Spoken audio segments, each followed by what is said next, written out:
COVID-19 and other global health Pandemics, COVID-19 and other global health threats. Jill Kepler. Chapter 1. A Time of Sickness. Before 2020, most people probably didn't think much about the chances of a major epidemic or pandemic in their lives. Perhaps they thought those were past, or they thought that modern medicine would take care of anything quickly. Surely there was nothing to worry about. But on December 31, 2019, officials in Wuhan, China, first reported cases of COVID-19, a disease caused by a new coronavirus. This is a type of virus named for the spikes on its surface. These spikes look something like a crown, and corona means crown. Scientists already knew about coronaviruses, but this seemed to be a new one. The sickness it caused was new as well. Within just a few days, more than 40 people were infected by it. Within a week, scientists had identified after that first report, the first victim died from COVID-19. That was just the beginning. By October 2020, there were more than 1 million deaths from COVID-19 around the world, with millions of known cases of the disease. The virus has spread to every continent but Antarctica. Many people have lost their jobs, and global economies have been damaged. Today we're living in a time unlike any other. However, by working together and taking precautions, we can beat COVID-19. It's important to know about how viruses work, what scientists know so far about the disease and the virus, and what you can do to stop its spread. Chapter 2. A View on Viruses. Viruses are tiny particles, ones that can only be seen with powerful microscopes. They're even smaller than bacteria. Viruses aren't really alive, and they can only grow and reproduce and spread within living cells. They're very simple, but they cause many diseases in humans, including polio, chickenpox, and influenza. A coronavirus also causes the common cold. Viruses can have many different shapes. Coronaviruses, as mentioned before, are named for their spiky crown. A kind of coronavirus also causes SARS, which stands for Severe Acute Respiratory Syndrome in humans. In late 2002, SARS spread from Asia through many parts of the world, causing great worry and a number of quarantines and safety measures. However, the outbreak was controlled by the end of July 2003. More than 8,000 people caught SARS, and fewer than 800 people died from it. SARS was similar in some ways to COVID-19. Scientists believe that SARS started in a kind of bat or another animal and then jumped to humans. COVID-19 may have done the same. No one's sure where it came from yet, but it may have started in bats and then changed its genes to move to humans. It may also have started with pangolins, a kind of mammal also called a scaly anteater, or other mammals. The World Health Organization, WHO, has issued guidelines for possible pandemics, including influenza, flu. There are 6 phases, or levels, from the appearance of a new flu in animals to widespread and continued spread of the flu in humans. Chapter 3. Epidemics through the years. There have been many epidemics and pandemics throughout the thousands of years of human history, including those caused by illnesses such as cholera, plague, and the flu. The flu is caused by a virus, while cholera and plague are caused by bacteria.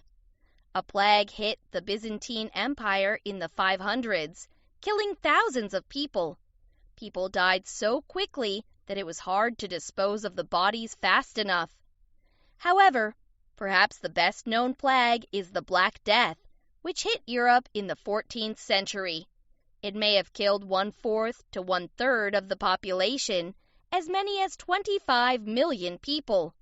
It was probably spread by fleas and other pests that carried the plague. In more recent history, the flu pandemic of 1918 to 1919 hit the world and the United States hard. Like COVID-19, it spread through people by airborne respiratory droplets. It was called the Spanish flu because news of the illness first spread from Spain, although it definitely hit other places first. It spread very quickly because this was the time of World War I, which meant there were many soldiers close together and no pandemic plans existed yet. Millions of people, perhaps up to 100 million, died.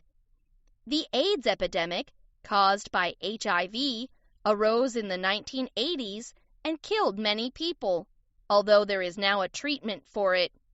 MERS, Middle East Respiratory Syndrome, also caused by a coronavirus, hit the world in the 2010s, as did the Ebola virus, which killed many people in Africa during that decade. Still, few people seemed to expect the rise of COVID-19. Chapter 4. Lessons Learned. For every sickness humanity has dealt with over the years, there have been lessons too. In ancient times, people often looked on epidemics as a god's or God's judgment on humans. Gradually, they learned more about the science behind disease. In the Middle Ages, people learned to quarantine those with some illnesses so that they wouldn't spread. Study of the plagues led to advances in public sanitation.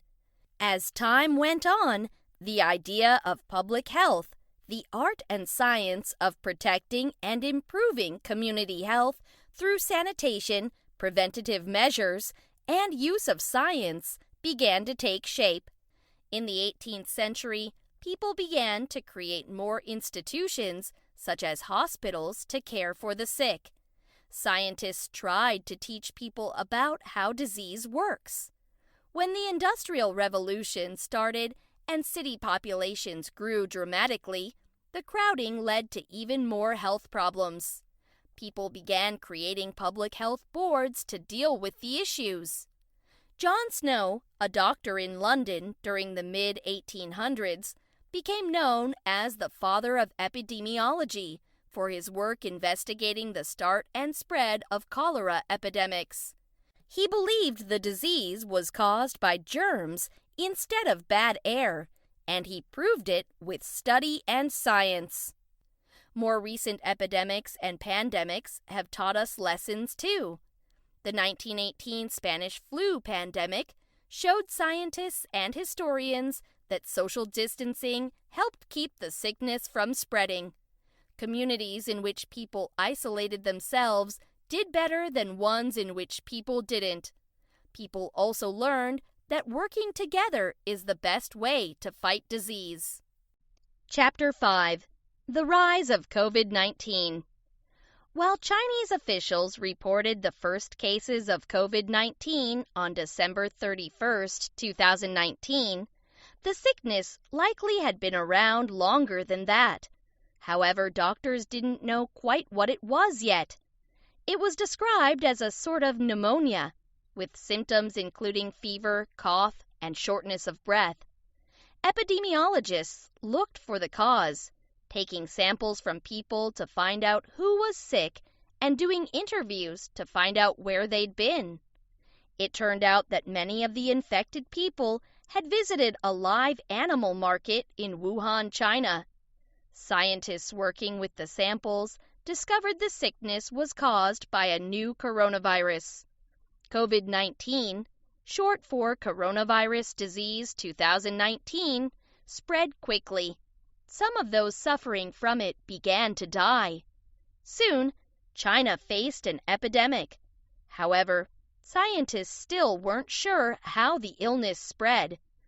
Things were complicated by Wuhan's central location in China and how many ways there are to travel away from there. The illness quickly spread to other locations in China, and by mid-January, There were confirmed cases outside the country.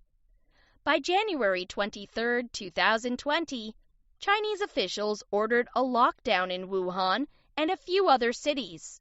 No one could enter or leave. However, it was too late to contain the spread. On January 30th, WHO declared a public health emergency of global concern because of COVID-19. Doctors found evidence that the disease could be transmitted from person to person even if the new person hadn't been to one of the original danger zones. Chapter 6. Spreading Relentlessly. By the end of January 2020, there were COVID-19 cases in the United States, India, Philippines, Russia, Spain, Sweden, United Kingdom, Australia, Canada, Germany, Japan, Singapore, the United Arab Emirates, Vietnam, and more countries.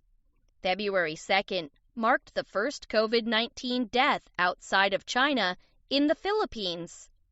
Over the next month, dozens of other countries would confirm cases. Scientists studied more about the illness and the virus. Since both were so new, they had nothing but research on other coronaviruses and similar illnesses to start with.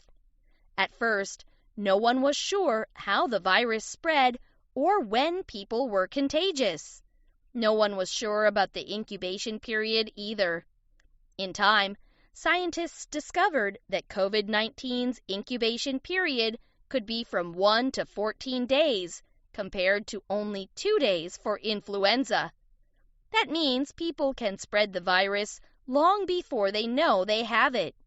In fact, some people may be able to spread COVID-19 without any symptoms at all. All of this contributed to the quick spread of the disease. On March 11th, WHO announced that the COVID-19 outbreak was officially considered a pandemic.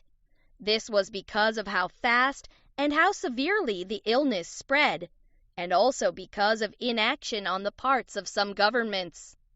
WHO Director General Dr. Tedros Adhanom Ghebreyesus said that all countries can still change the course of this pandemic if they detect, test, treat, isolate, trace, and mobilize their people in their response. At the time, there were more than 118,000 cases in 114 countries. More than 4,000 people had died. Chapter 7. Lessons from Italy. Early on, few people seemed convinced of how dangerous COVID-19 could be. After the third death from COVID-19 in Italy on February 23rd, officials closed down many events in the country. However, the virus continued to spread, and by March 8th, Italian officials put a number of areas under a strict quarantine. Still, things continued to get worse.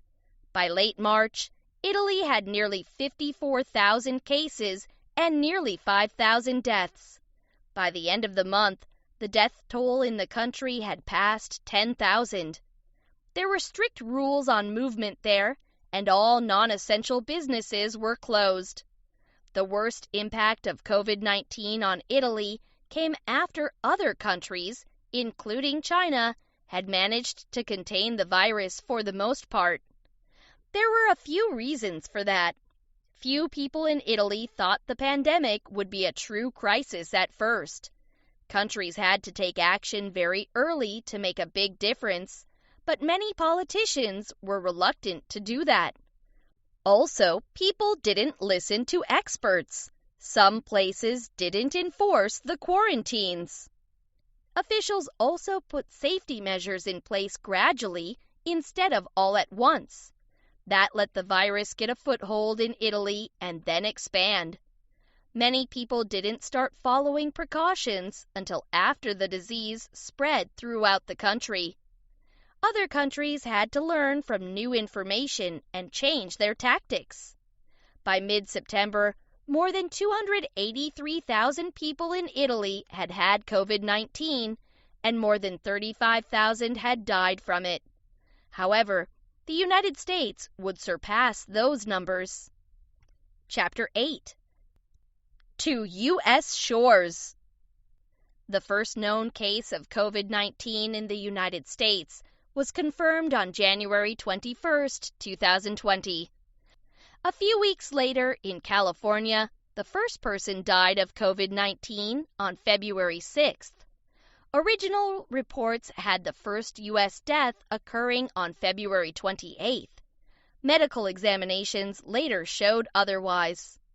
As in Italy, many U.S. officials, and people in general, didn't think COVID-19 was much of a threat at first. On February 26th, President Trump said at a press conference, "We're very, very ready for this." Continuing, "The risk to the American people remains very low." He said that the flu was worse than COVID-19, although interviews would later show he knew COVID-19 was worse. However, the virus was already spreading in the United States. New York State reported its first case on March 1st. By March 3rd, there were 100 known cases in the United States. Things were moving quickly, and there was much confusion. Every state dealt with the outbreaks differently. Testing for the virus was uneven and sometimes ineffective. Some states started to close schools to try to stop the spread. On March 13th, President Trump declared a national emergency because of COVID-19. In the same week, the U.S. Centers for Disease Control, CDC, warned against large gatherings. By March 17th, all 50 states had cases of the virus. There had been more than 100 known deaths and more than 6,000 cases. Chapter 9. Lessons from the States. By March 20th, 2020, New York City was the center of the COVID-19 outbreak in the United States. More than 15,000 people in the state had the virus, about half the infections in the country. Schools and restaurants were closed, and all employees of non-essential businesses had to start working at home. However, by April 1st, the state had more than 83,000 cases and 2,300 deaths, many in New York City. New York's conditions had become so bad so fast, in part because the state and city shut down too late to control the rise in infections. California and the city of San Francisco, on the other hand, shut down when there were far fewer cases there. New York had many people returning from travel to Europe who brought the virus with them. At least one person was a super spreader as well. There may also have been other factors, such as population wealth, density, and race.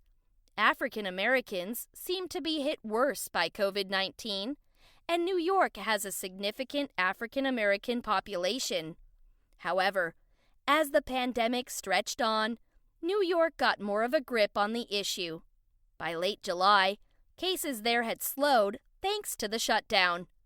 California, on the other hand, had reached more cases than New York.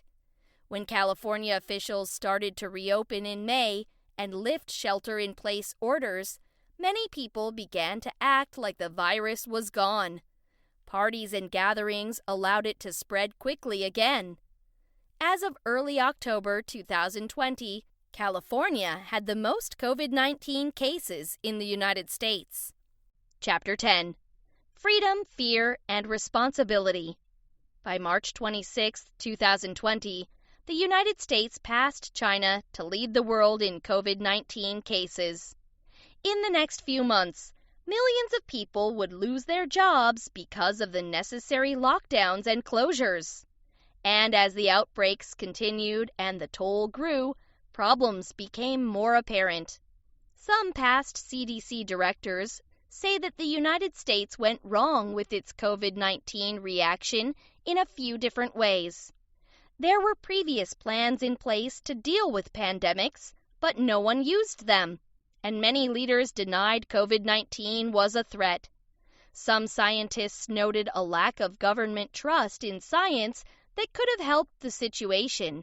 President Trump had openly contradicted Dr. Anthony Fauci, the top U.S. expert on infectious diseases, about the virus. While the U.S. government issued the original state of emergency, there was little centralized action after that. The states were mostly left to themselves to figure out responses, testing, closures, and later reopenings. Reopening too soon meant big increases in cases of the illness, although some politicians pushed for reopening to help the economy in an election year. Also, some people rebelled against wearing face masks and social distancing. These and other issues around the pandemic became politicized. They became about politics instead of about public health. These measures can keep COVID-19 from spreading, but many conservative politicians, including President Trump, suggested that they were against American freedoms.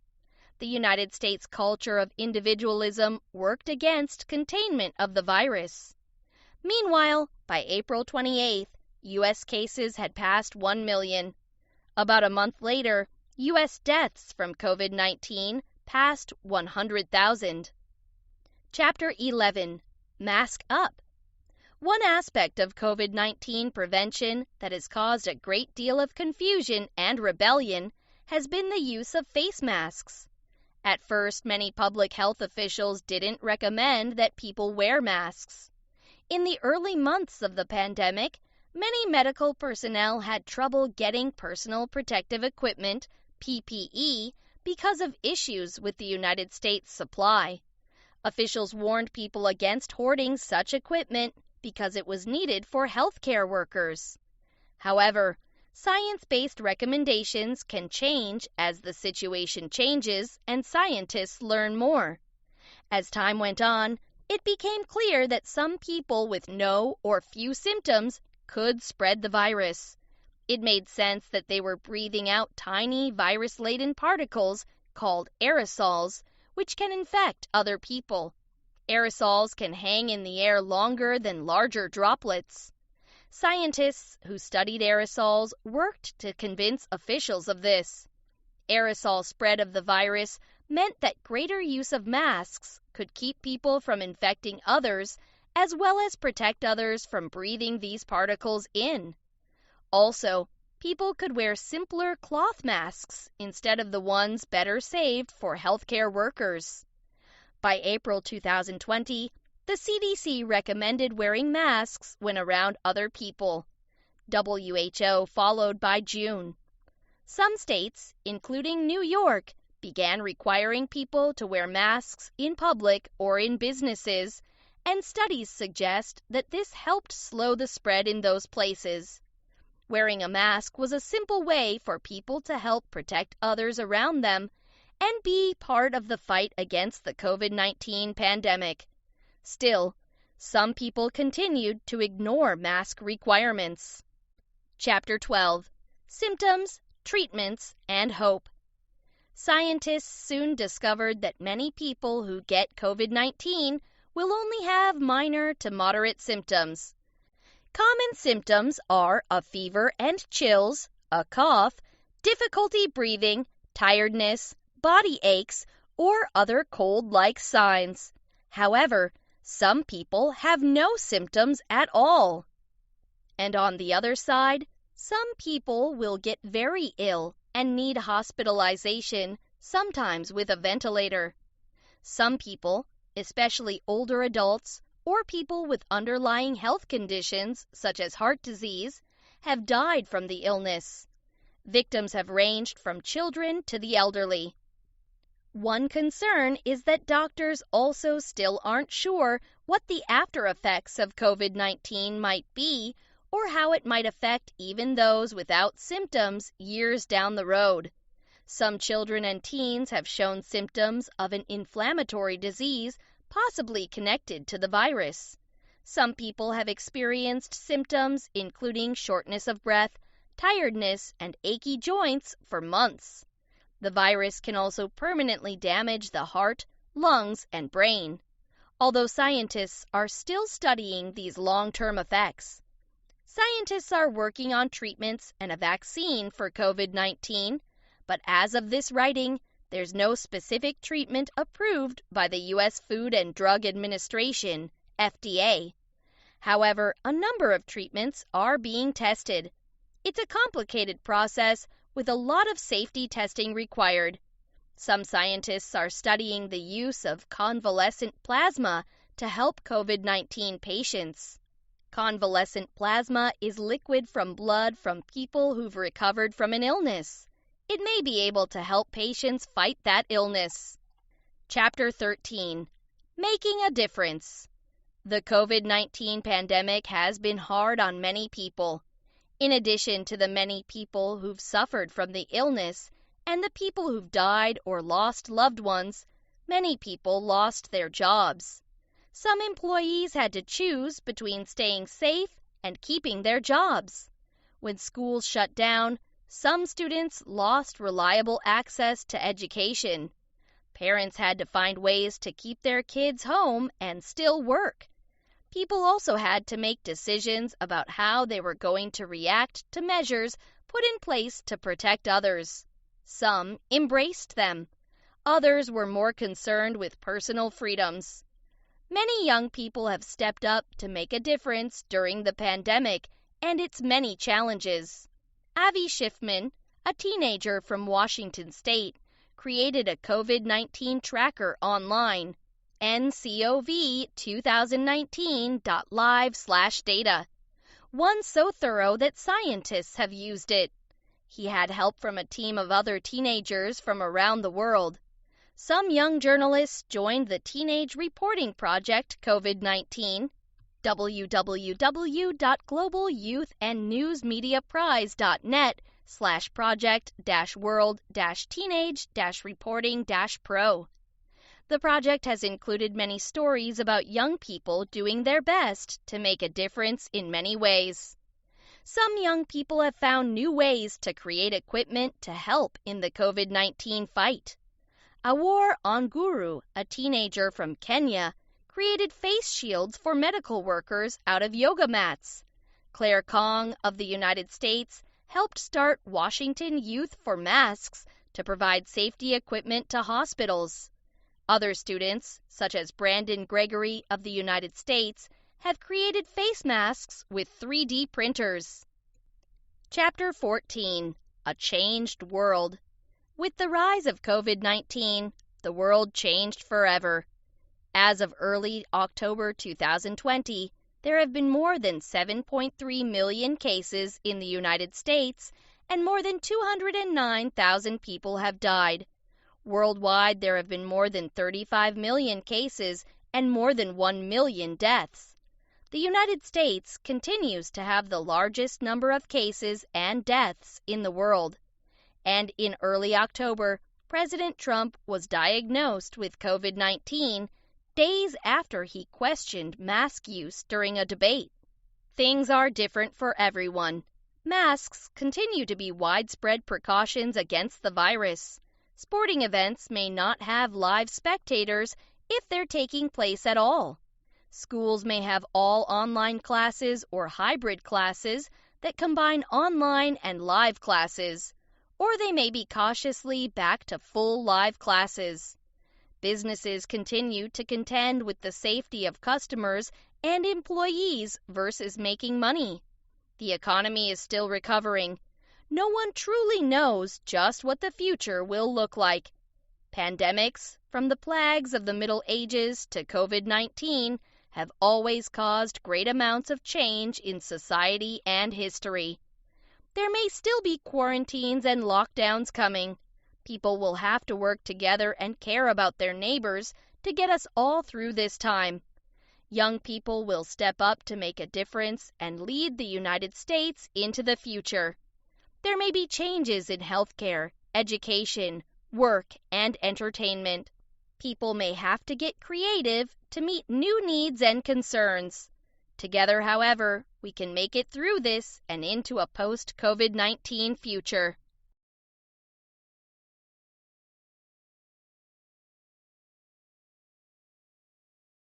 The Odyssey 1. Homer. Chapter 1. The Cyclops. When Odysseus and his 12 ships sailed home from the Trojan War, they faced many dangers on the islands where they stopped to find food and water. and at sea they faced terrible storms. On the 10th day of their journey, they came to land again. Opposite the harbor was a wooded island, inhabited only by wild goats.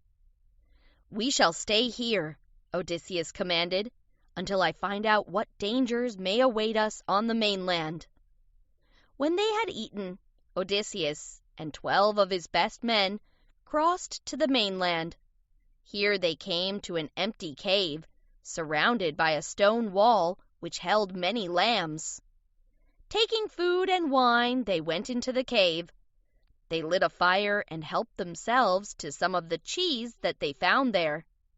Toward sunset, they heard the sound of a sheep outside. A shadow fell over the entrance to the cave. Odysseus saw a monster with only one enormous eye in the middle of his forehead, herding his sheep into the cave. "No," Odysseus whispered to his men. "We have come to the land of the Cyclops. They are the one-eyed sons of Poseidon, the sea god. They are fierce people who live in mountain caves. They have no sense of right or wrong." The monster pulled an enormous rock across the entrance to the cave so that his sheep could not escape. Then he lit a fire and sat down. Suddenly, in the firelight, the Cyclops caught sight of Odysseus and his men. "Strangers!" he bellowed. "Who are you?" "We are Greeks," Odysseus replied, "who have been besieging Troy these last 9 years. Now we are sailing home, but we have been blown off our course. Good sir, we seek your kindness. Our god is Zeus, and he is the god of guests." "Stranger, you must be a fool," the Cyclops boomed. "We Cyclops care nothing for the gods, except for our father, Poseidon." As he spoke, he picked up 2 of the men and beat their heads on the ground. Then he tore them to pieces and devoured them like a mountain lion. The others wept as they watched and prayed to Zeus. "There is no point in killing him," Odysseus said to himself, "for we shall not be able to move the rock to escape from this terrible place." The next morning, the Cyclops ate 2 more of Odysseus's companions. Then he drove his sheep outside and blocked up the entrance once more. Odysseus, with murder in his heart, had an idea. The Cyclops had left behind his wooden stick, as tall as a ship's mast. "Sharpen the end," he commanded his men, "and hide it." That evening, when the Cyclops came back with his flock once more, he snatched up 2 men for his evening meal. Odysseus offered him wine to wash down their flesh. "What is your name?" the Cyclops asked Odysseus. "Nobody," Odysseus replied, offering him more wine. The Cyclops drank until he toppled to the ground asleep. At once, Odysseus thrust the enormous stick into the fire, and when it was hot, he hammered it into the Cyclops' eye. It hissed like hot metal does when a smith plunges it into cold water. The Cyclops woke up, uttered a terrible shriek, and pulled out the stake. Other Cyclopses living nearby came to see what was wrong. "Polyphemus!" they called. "Why do you spoil our sleep with all this noise?" "Nobody is killing me!" he cried. "Then you are a fool!" they laughed. The blind Cyclops, moaning with pain, pushed the rock from the mouth of the cave and sat across the entrance. "Now I'll catch them as they leave my cave," he thought. Another plan formed in Odysseus's head. He commanded his men to lash the sheep together, 3 at a time, with willow branches from the giant's bed. Each man tied himself under the belly of the middle sheep. In this way they all were able to escape from the cave. They ran to their boat and set sail for the island. The The Cyclops was so angry that he hurled a rock at them and almost washed them back to the mainland. "Cyclops!" Odysseus shouted. "If anyone ever asks how you came to be blind, tell them you were blinded by Odysseus." Reaching the island again, they sacrificed to Zeus the big ram that had carried Odysseus from the cave. And when dawn appeared, they sailed on. They left that island with heavy hearts, grieving for the dear friends they had lost, but glad at their own escape from death. As they came close to Ithaca, their ships were blown by strong winds to another island, full of tall men who hurled rocks down onto them. And out of the 12 ships, only one was left. "Poseidon has answered the prayer of his son, the Cyclops," Odysseus wept. Chapter 2.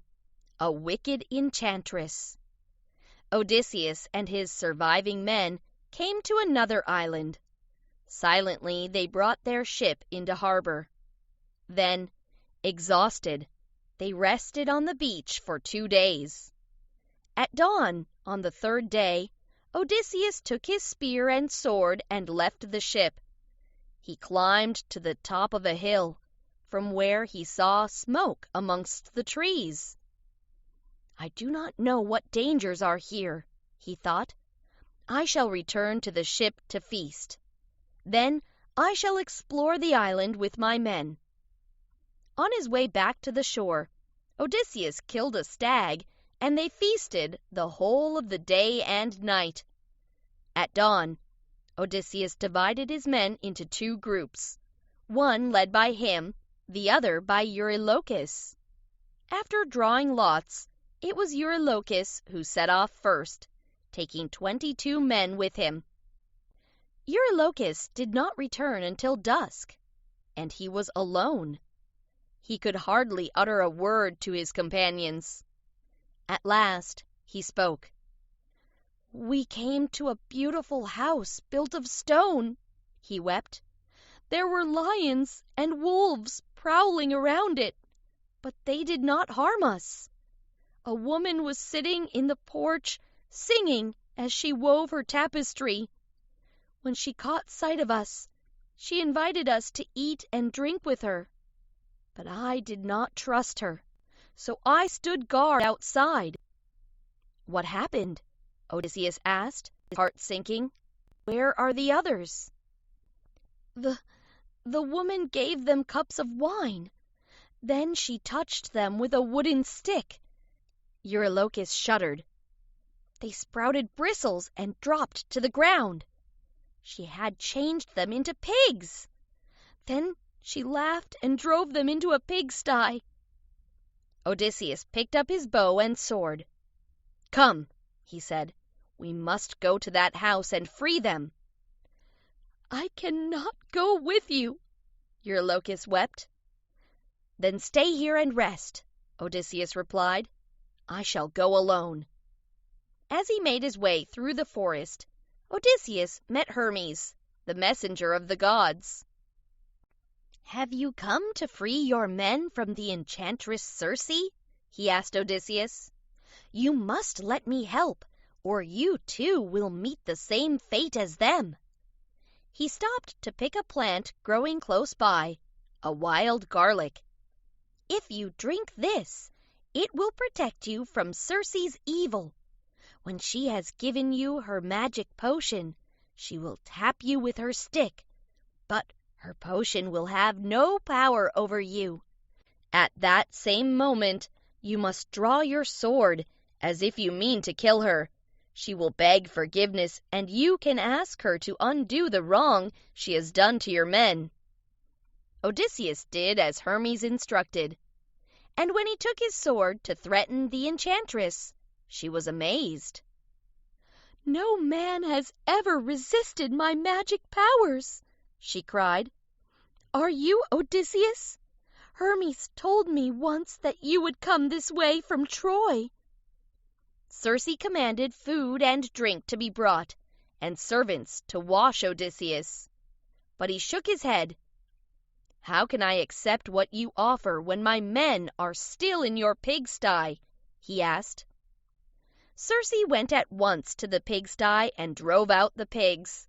Then she smeared ointment on their backs. At once they became men again, and they greeted Odysseus with tears of joy. And Circe persuaded Odysseus to fetch his companions from the ship to rest and feast. Everybody came, except for Eurylochus.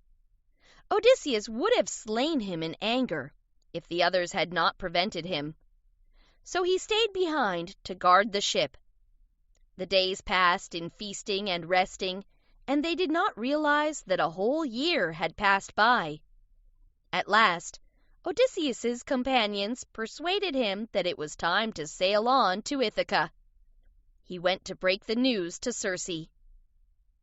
"Leave, if that is what you wish," Circe said, "but I do not know the way to Ithaca. To find out how to get there, you must consult the prophet Tiresias. Only he has the knowledge that you need." "Where shall I find him?" Odysseus asked. "In the underworld," Circe replied, "in the land of the dead." Odysseus's heart almost broke at her words. "Nobody has ever sailed a black ship into the underworld and come back," he said. "Listen," Circe replied. "I shall tell you what to do when you get there." The men, thinking they were going home, prepared to sail, all except a young man called Elpenor, who was sleeping on the roof. As he hurried to join the others, he missed his footing and fell, breaking his neck. When Odysseus told his men that they were going to the underworld, they were heartbroken. But they sailed on, leaving their ship at the dark place where the two rivers of the dead flowed into one another. Chapter 3. Land of the Dead. "Dig a trench," Odysseus commanded, "and pour into it the milk and honey and wine that Circe has sent with us. We must pray to the ghosts of the dead below." When this had been done, Odysseus sacrificed the sheep that Circe had given them, and their blood ran into the trench too. Now the souls of the dead came swarming toward them, young and old, warriors who had died in battle, still carrying their swords. Odysseus sat by the trench, sword drawn. "Nobody must drink this blood until Tiresias comes," he told himself. The first spirit to approach him was one of his own men, the young Elpenor. "What are you doing here in this land of shadows?" Odysseus asked him. "You did not stop to bury me," Elpenor replied. "I beg you, master, before you sail home, to return to Circe's island and give me proper funeral rites, and on my grave plant the ore that I used when I was alive." "I shall do as you ask, my poor Elpenor," Odysseus replied. Then, to his horror, Odysseus caught sight of his mother. "She was alive when I set out for the Trojan War," he thought, his eyes filling with tears. "But I cannot allow her to approach until I have spoken to the prophet Tiresias." At last, the blind Tiresias approached. Odysseus put his sword away and let him pass by. When he had drunk blood, he spoke.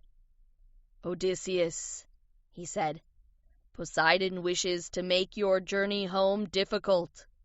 He is still angry because you blinded his son, the Cyclops."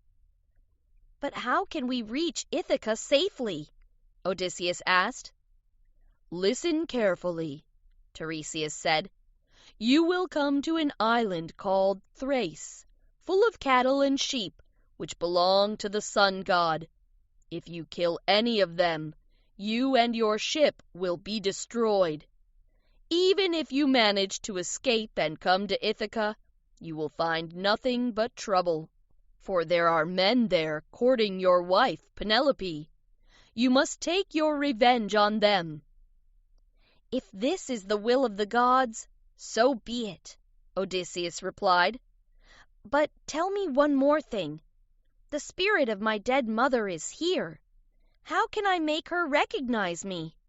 "Let her drink the blood, and she will know you," Tiresias replied. Odysseus let his mother drink the sacrificed blood. At once she gave a cry as she recognized her son. "What are you doing here?" she wept. "I have come to consult Tiresias," he explained. "But tell me what happened to you." "I died of grief because I thought you were dead," his mother replied. "Your wife is well and patient, although she weeps every day. And Telemachus is growing into a fine boy." "What about my father?" Odysseus asked. "Does he keep order in Ithaca in my place?" "No," his mother replied. "He lives alone on his farm in misery." As Odysseus reached out to embrace his mother, she slipped away from him. And more of the dead came toward Odysseus. Among them, King Agamemnon, who had led the Greeks to Troy, only to be killed by his wife's lover when he returned home. Then came Achilles, the greatest warrior of them all. Odysseus trembled with fear at the sight of so many dead. "It is time to sail from these sad shores," he commanded. A soft west wind blew them back to Circe's island. Here they burned the body of Elpenor with full burial rites. After feasting together, Circe took Odysseus aside. "I must warn you that many dangers still lie ahead of you," she said. "Listen, this is what you must do if you want to stay alive." Chapter 4. Danger at Sea. At dawn, Circe sent a favorable wind to take them on their way. But Odysseus was filled with fear at what Circe had told him. "I must warn my men," he thought. "They must all know what to do when danger strikes." He called his men to him and told them what Circe had said. "Soon we shall hear women's voices singing," he said. "These are the sirens. They use their divine song to attract sailors to come too close. Then their ships are smashed against the rocks. You shall plug your ears with beeswax. But, I confess, I should like to hear their song. You must tie me to the mast and refuse to release me if I ask." Now their ship was approaching the island of the Sirens. The wind dropped, and the men took up their oars to row. Odysseus cut pieces of wax to plug the ears of his men. Then he allowed them to tie him hand and foot to the ship's mast. As they came closer, the sirens broke into a high, clear song. "Come and listen to our song, great Odysseus," they sang. Odysseus, longing to go closer, begged his men to free him, but they rowed on. As soon as they were safely past, they unplugged their ears and untied Odysseus. And so they passed safely through the first danger. But soon they saw the waves raging ahead of them, throwing up sea spray like a cloud. 2 enormous black rocks rose to the sky, leaving only a narrow seaway for ships to pass through. Odysseus had not told his men about the horrors that lay there, for fear of making them panic. "It is just as Circe described it," Odysseus said to himself. "To our left is the raging whirlpool, where the monster Charybdis sucks in the ships 3 times a day. To our right lives the monster Scylla. She has 6 heads, and in each are 3 mouths with 3 rows of grinding teeth. What can we do? We must pass through, even though these rocks can move and grind us to pieces." Then he called aloud, "Oarsmen, strike the water hard! Men at the helm, Steer the ship away from those foaming waves!" In this way they sailed up the narrow channel. But as they kept watch for Charybdis, Scylla snatched 6 men from the ship. She whisked them onto the rocks and devoured them as they screamed and stretched out their arms to Odysseus. "I have never seen such a terrible sight," he wept. The men rowed as hard as they could, until at last they reached the open sea. In front of them lay the island of Thrace, full of grazing cattle and sheep. "If you kill any of them, you and your ship will be destroyed." Odysseus told his men what the prophet Tiresias had said and commanded them to row on. But Eurylochus did not agree. "We are all exhausted," he said. "Let us land on this shore for just one night, so that we may rest and eat the food that Circe gave us." The men cheered at his words. "You force my hand, Eurylochus," Odysseus said. "But I ask every man to give me his solemn promise that he will not kill a single sheep or cow on that island." The men promised.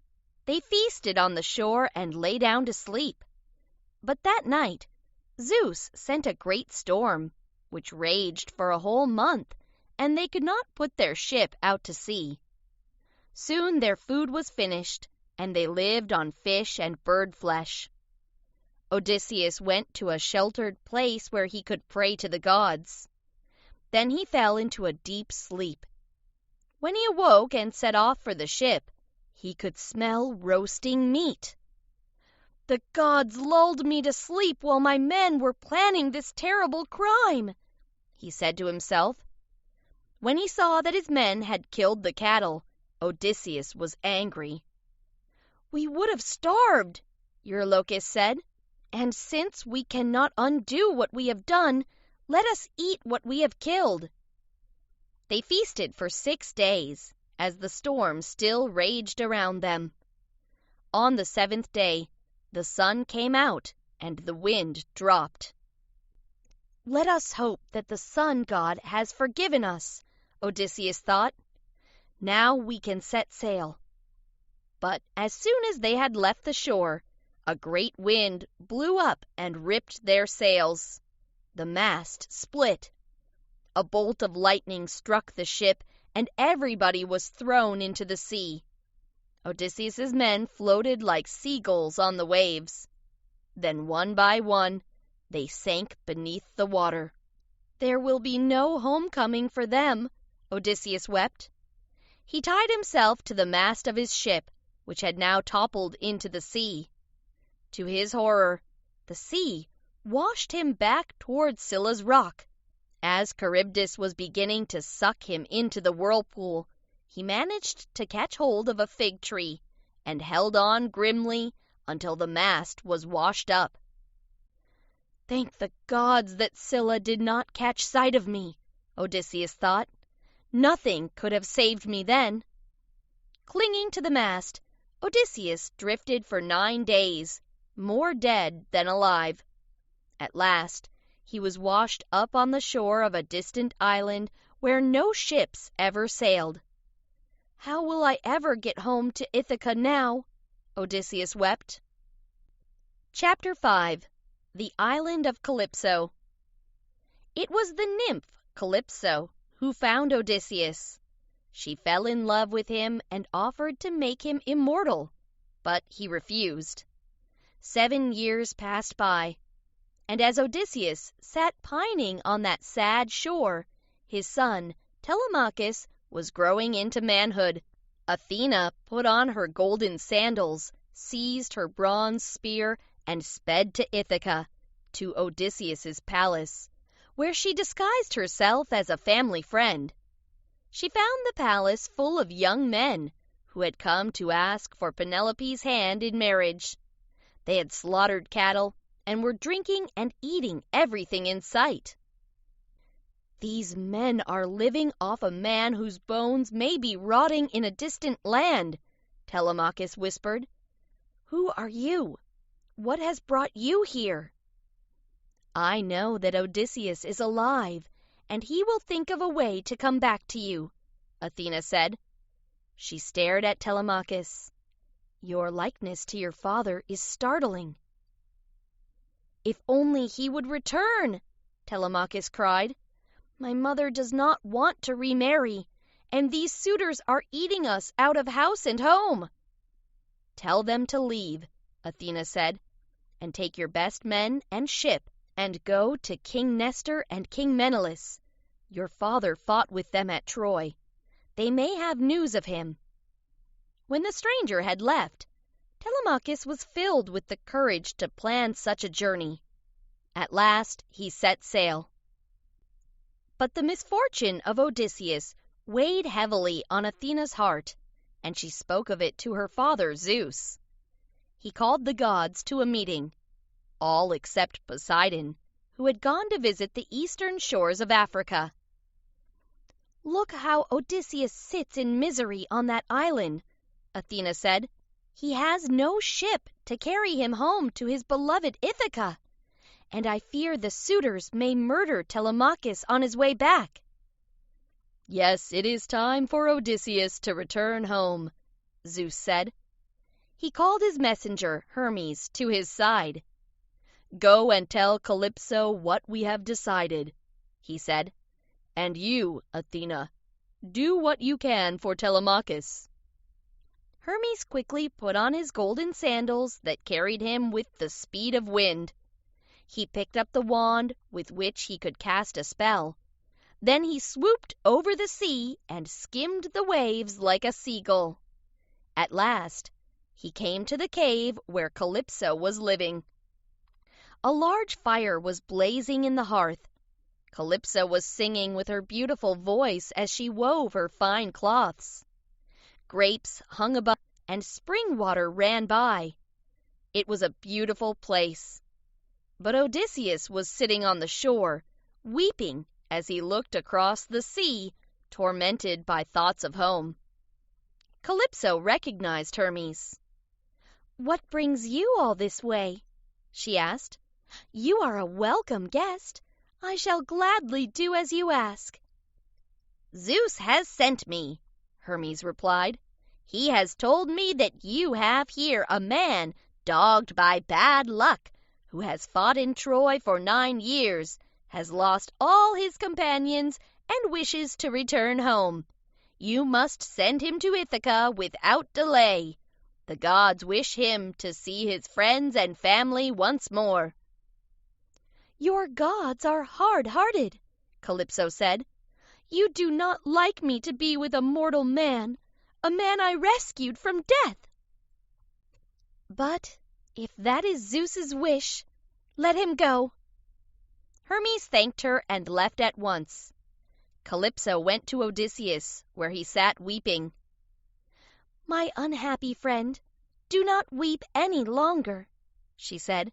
"Come now, chop down some trees to make a raft. I shall give you food and water and a fine wind so that you may reach your country safe and sound." Odysseus shuddered. "I cannot cross such a sea on a raft unless I have your promise that no harm will come to me," he said. Calypso smiled and stroked his hand. "How can you say such a thing, Odysseus? I swear by the gods above that I shall not plot against you. I wish you happiness. But if you knew the misery you will meet on your way, you would stay, however much you long to see your wife again." "My dear wife, Penelope, cannot compare to you, Calypso. She is only a human, not a goddess. But I want to go home. I have seen many disasters these last years. One more will not matter." When dawn came, Calypso put on a silver dress with a golden belt. She gave Odysseus a great bronze axe and showed him where the best trees grew. And so his work began. By the end of the 4th day the raft was ready. Calypso provided Odysseus with fine clothes, water and wine, and sacks of grain and meat. Then she commanded a warm, soft breeze. "Keep the star of Orion the hunter always to your left as you sail," she told him. With a happy heart, Odysseus spread his sail to catch the wind. He never closed his eyes, not once, but watched Orion all the time. In this way, he sailed for 17 days. On the 18th day, he caught his first glimpse of land, the shadowy mountains of the country of the Phaeacians. It was here that Poseidon spotted him as he returned from Africa. "So Zeus has helped Odysseus while I was away," he said to himself. Poseidon stirred up the sea and covered the land and sea with cloud. He whipped up great waves that terrified Odysseus. "What will become of me?" he asked himself. "Calypso was right.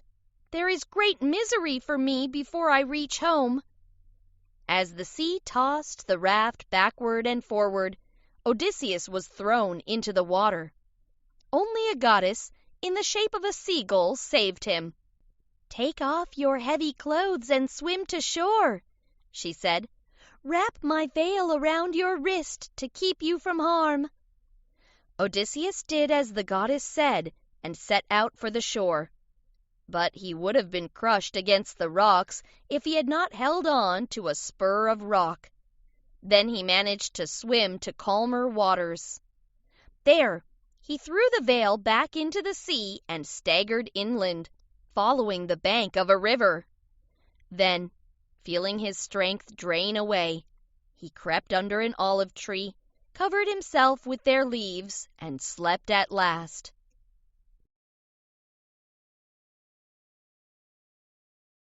The Odyssey, 2. Homer.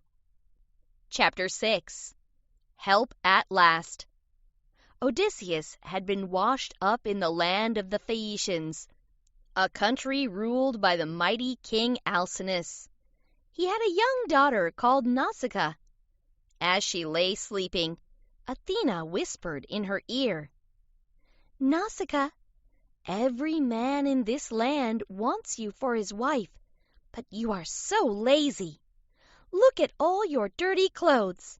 Go down to the river and wash them." At dawn, Nausicaa told her mother and father about her dream, and they let her take a wagon and servants to the river. Here they washed and feasted and bathed. And here Athena woke up Odysseus. He crept out from the olive bush and made his way toward the young women. He was not a pleasant sight, dirty and grimy with salt. Everybody ran away, except Nausicaa. "Princess, how beautiful you are," Odysseus said, kneeling at her feet. "I have been washed up on your shore, and I know no one in this country. Give me rags to wrap myself in so that I can go to the nearest town." "Sir," she replied, "I know from the way you speak that you are a good man. I am the daughter of the great Alcinous. I can take you to him." Odysseus bathed in the river and put on clean clothes that the servants brought him.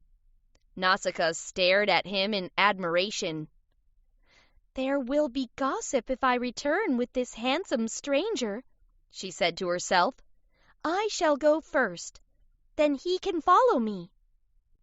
When it was time for Odysseus to set off, Athena wrapped him in a thick mist. As he walked, he marveled at the harbors full of ships and at the high city walls. Soon Odysseus approached the king's palace. Its golden doors, guarded on each side by silver dogs, revealed a hall where the chieftains held their meetings. Golden statues of young boys held out flaming torches. Within the bronze walls of the palace lay a large orchard, full of trees which bore fruit all through the year. Odysseus, full of admiration, wondered at it all. Then he stepped inside. Still covered in mist, he threw his arms around the queen's knees. As the mist rolled away, Silence fell. "I come to beg for your husband's help," Odysseus cried. "I have lived through many hardships, and wish only for you to return me to my own country." The wise king, advised by his elders, raised Odysseus to his feet and gave him food and wine. "We shall help you, friend, unless you turn out to be one of the gods playing a trick on us." "Do not fear. I am a human being," Odysseus replied. "I have had hard times indeed. I want only to see my wife and family before I die." When everybody had left for their own homes, the queen, recognizing the clothes he was wearing, asked, "Where do you come from? Who gave you those clothes?" "Your Majesty, I shall not bore you with all my troubles," Odysseus replied, "for the gods have sent me so many. Bad luck took me to the island of Calypso. No god or human ever goes to her island. She took me in and looked after me, but she never won my heart. I stayed 7 years until her change of heart, or Zeus himself, allowed me to leave. Poseidon stirred the sea and winds against me. I was washed ashore here, and I asked your daughter for help." "Then she should have brought you home herself," the king said, "for she was the one you asked for help." "Do not blame her, sir." "My friend," the king went on, "I wish that a man like you would stay here and marry her, but we would not detain you if you wish to go. And to put your mind at rest, let us fix the day of your departure, tomorrow." Odysseus's patient heart was filled with happiness that night as he prayed, "O Father Zeus, grant that Alcinous may carry out his promise, and that I shall now return to the land of my fathers." And at last Odysseus lay down to sleep, knowing that the very next day he would sail home to Ithaca. Chapter 7. The Games. As soon as dawn appeared, the mighty Alcinous led Odysseus to the place by the ships where the Phaeacians held their meetings. Here they sat, side by side, on seats of polished marble. In a short time, many people gathered to see the stranger. "Captains and counselors of the Phaeacians," the king said, "this stranger has come to ask for help, and I have granted it. Take a ship down to the sea and pick 52 oarsmen. Then come inside to eat with us before you sail." Alcinous led Odysseus to the great hall of the palace, where his servants sacrificed to the gods a 12 sheep, 8 boars, and 2 oxen. A minstrel sang and played his lute as they feasted, and Odysseus pulled his purple cloak across his face to hide his tears. The king noticed his distress and stood up to speak. "Phaeacians," he shouted, "we have eaten our fill and listened to the lute. Now let us go outside and show our skill at sport. When our guest reaches his home, he can tell his friends of our great skill in boxing, wrestling, and jumping." With these words, he led the way outside. There was no lack of fine men to compete that day, including the 3 sons of Alcinous. The first event was a race. The contestants ran at full speed from the start, raising a cloud of dust on the track. The wrestling match was won by a young man called Euryalus. Other sports followed: the jump, boxing, and throwing the discus. When they had all enjoyed these sports, one of the king's sons rose to his feet and called, "Friends, let us see if our visitor is an expert at sport. He is well built, with strong arms and legs. He is not old, only weakened by hardship. There is nothing like the sea to break a man, however strong he is." He turned to Odysseus. "Come, sir, your ship is ready. Won't you take part in our games before you sail?" "I am too sick at heart to think of games," Odysseus replied. "All I want to do is go home."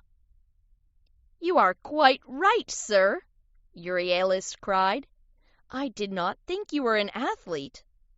Odysseus glared at him, angered by this insult. "You are a fool, and your words have angered me. In spite of what I have been through, I shall try my hand at your sports." With these words, Odysseus leapt to his feet. Without taking off his cloak, he picked up the biggest discus of all. With one swing, he hurled it. Everybody cowered as it flew above their heads.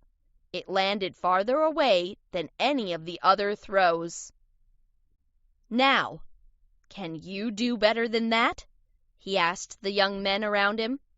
"Or would you like to take me on at boxing, wrestling, or even running? Who will challenge me? I am ready to match myself against any of you." He paused. "I am good at all sport, but I handle the bow best. I was one of the best archers at Troy." When he had finished speaking, the crowds stood silent. "My friend," the king said at last, "we accept what you say. You were angry at being insulted in this way. We are good at sport, but what we like best is feasting and music and dancing. So come and watch our best dancers." When Odysseus had marveled at the beauty of the dancing, the king called for the princes of his kingdom to bring gifts for Odysseus, and he called for Euryalus to apologize.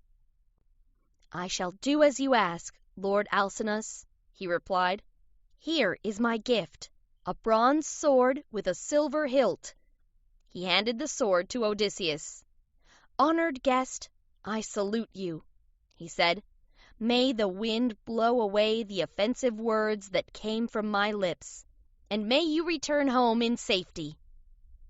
As they feasted for the last time together, Odysseus asked the minstrel, "Before I set sail, will you sing about the wooden horse for us?" The minstrel did as he asked, and as he sang, Odysseus's heart melted with grief and tears ran from his eyes. He wept as a woman weeps when her husband has fallen in battle. The king saw his tears and ordered the minstrel to stop playing. "Now, sir," he said to Odysseus, "tell me your name. Tell me which city you come from. Tell us what sorrow makes you weep as you listen to the fall of Troy. Did you lose many companions to the Trojan spears?" "I am Odysseus," he replied, "and I am the only man left from 12 ships that I took to Troy." Everybody in the hall gasped, because they all knew his name. And far into that night, he told them of his journey so far, of the Cyclops, of Circe, of the land of the dead, of Scylla and Charybdis, how he lost his ships and men, and how he had come from Calypso. When his tale was finished, everybody sat in silence in that shadowy hall, held in the spell of his words. Then, as dawn approached, preparations were made to set sail. Odysseus wrapped himself in warm rugs and lay on the deck to sleep. The oarsmen swung back and untied the rope that held them to the shore. And like a horse jumping at the lash of the whip, the ship leapt into the water and sped through the waves to Ithaca. Chapter 8. Home Again. When Odysseus awoke, he was lying under an olive tree, where the Phaeacians had placed him. Athena had shrouded him in a thick mist. "I do not want anybody to recognize Odysseus," she thought. "Not until he has had his revenge on all Penelope's suitors." But Odysseus did not recognize his own country. "Where have I landed this time?" he cried. "Why have the Phaeacians brought me to this terrible, dark place?" Athena, disguised as a young shepherd, told him that he had come to Ithaca. Then she revealed herself. "I have brought you here," she said, "and protected you along the way. But you must now be patient. Do not tell anybody that you have returned from your wanderings.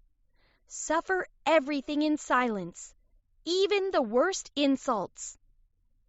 "Am I really back in my beloved land?" he asked. Athena dispersed the mist, and joy came at last to the long-suffering Odysseus. She bade him to hide the gifts he had brought back. Then she sat down next to him. "Odysseus," she said, "Penelope has pined all these years for you. Suitors have been pestering her these last 3 years and offering her marriage gifts. They would certainly have killed you if you had suddenly appeared. And Telemachus has gone to seek news of you." "Tell me what to do," Odysseus cried. "I am going to change the way you look," Athena replied. "I shall wither your skin, turn your dark hair gray, and clothe you in rags. Then you must go to your swineherd Eumaeus. He will be loyal to you. Wait there until I bring Telemachus home safely." As soon as she had gone, Odysseus left the harbor and tracked through the woods until he came to the swineherd, the most worthy of all his servants. He made Odysseus welcome and talked of his master.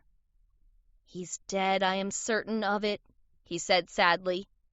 "My friend," Odysseus said, "Odysseus is coming back, I swear it, and he will punish all those who dishonor his wife." As they feasted on roast pork, Odysseus amused him with tales he had heard of the Trojan War until it was time to sleep.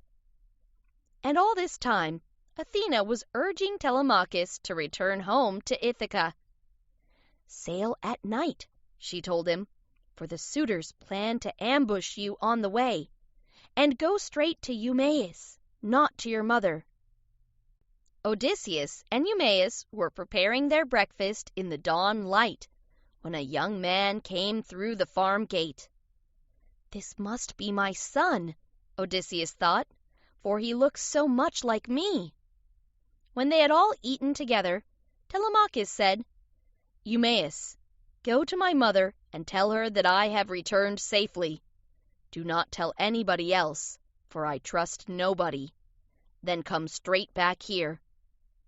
As soon as Eumaeus had left, Athena whispered in Odysseus's ear, "Tell him who you are now." She touched Odysseus with her golden wand. She gave him back his youth. His cheeks were smooth, his beard and hair were black again, and he wore a fresh cloak and tunic. "Stranger," Telemachus said, "you are not the same as before. Are you a god?" "No, I am your father," Odysseus said, tears running down his cheeks. He kissed his son. "No, it is not true," Telemachus cried. "You are playing a trick on me." "It is me," Odysseus said again.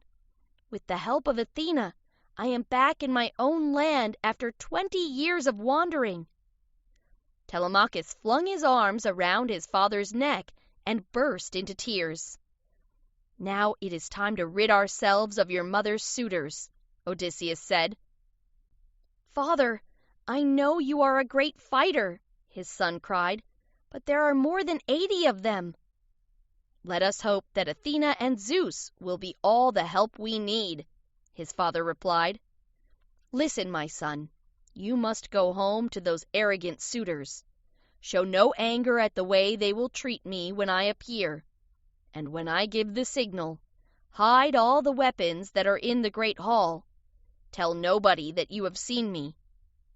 And in the harbor of Ithaca, Antinous, the leader of the suitors, saw that Telemachus's ship had come back safely. "The gods have saved him from certain death," he cursed. Chapter 9. The Beggar and the Bow.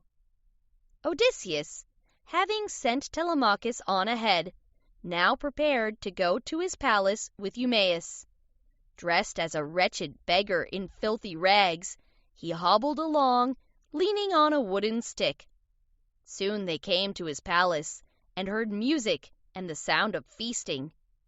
Telemachus gave him a bowl and told him to beg from each of his mother's suitors. Odysseus approached Antinous. "Give me something, my friend," he begged. "You seem the noblest of the lords here, and should give me more than the others. I was once one of the lucky ones, and lived in a palace like this." "What god has inflicted this man on us?" Antinous cried. "He is spoiling my meal. Keep away from my table." He picked up a stool and struck Odysseus's right shoulder, but he did not flinch. The other suitors scolded Antinous for what he had done, but he took no notice.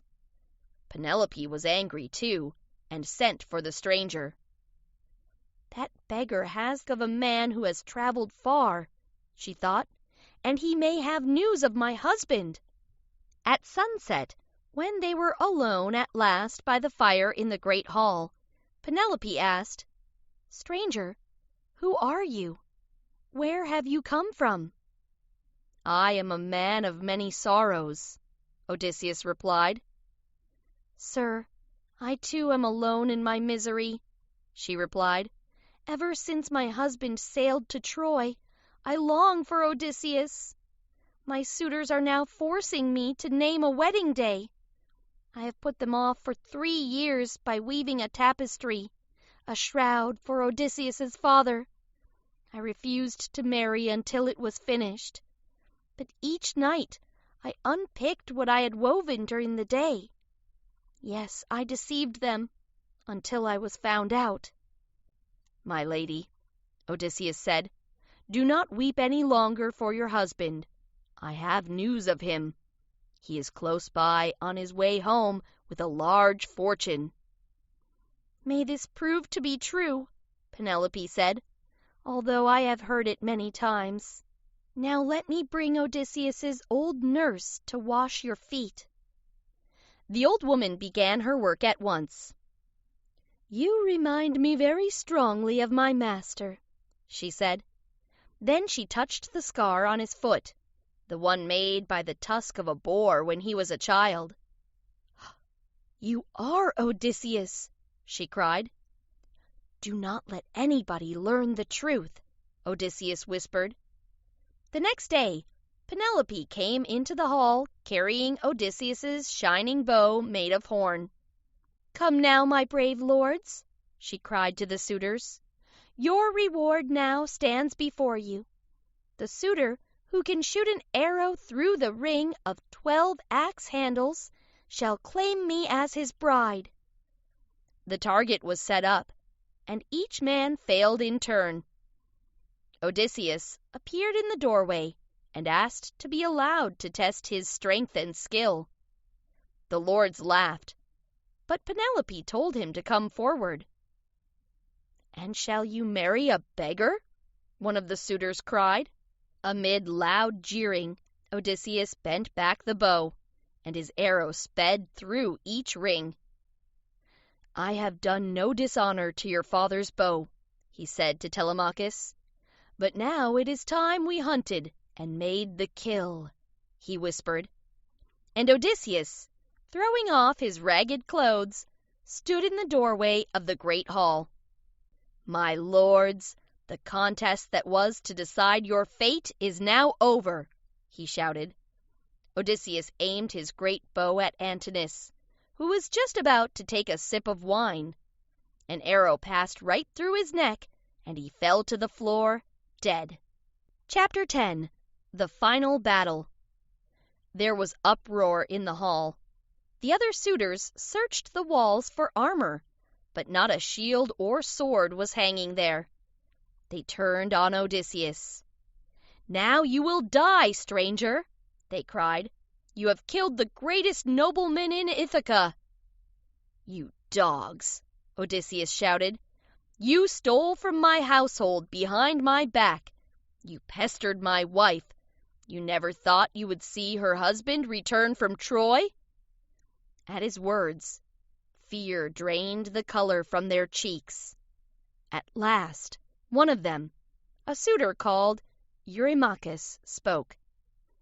"Antinous was the chief culprit, and now he lies dead," he said. "So spare the rest of us." "Nothing will stop me from killing you all," Odysseus replied. "Face me and fight." Eurymachus drew his two-edged sword and leapt at Odysseus with a blood-curdling shout. At the same moment, Odysseus let an arrow fly, piercing his breast. Others came to fight him, and Telemachus went to bring more weapons. But the goatherd, loyal to the suitors and not to Odysseus, knew a secret way to the room where the armor was stored, and he fetched weapons for them. Seeing the suitors armed in this way, Odysseus trembled. "Where is your courage, Odysseus?" Athena asked. "You fought against the Trojans for 10 years, yet now, in your own home, you tremble?" And when the suitors threw their spears together, they all missed, thanks to Athena. But Odysseus and his helpers found their mark every time. And at last they drew their swords and charged. The suitors ran like a herd of cattle stampeding, and they were all slain, piled in the hall like fish on a seashore. The old nurse found the blood-spattered Odysseus sitting among the corpses like a lion dripping blood from his jaw. "Bring my wife to me," he commanded. As he waited, people in the royal palace flocked to him, to embrace him in welcome. Penelope, who had been sleeping deeply, made her way to the hall and sat down in the firelight. But she still did not recognize Odysseus because of the vile clothes he was wearing. Telemachus scolded her. "My child," she said, "I still cannot be sure." Patient Odysseus called Telemachus to him. "We must not forget that we have killed the finest of Ithaca's men, and their families will surely seek revenge. Let us put on fresh clothes and feast, so that passers-by think this is a wedding feast. This will stop the news of slaughter spreading through the town for the time being. Then I must visit our country estate and my father, and decide what is to be done."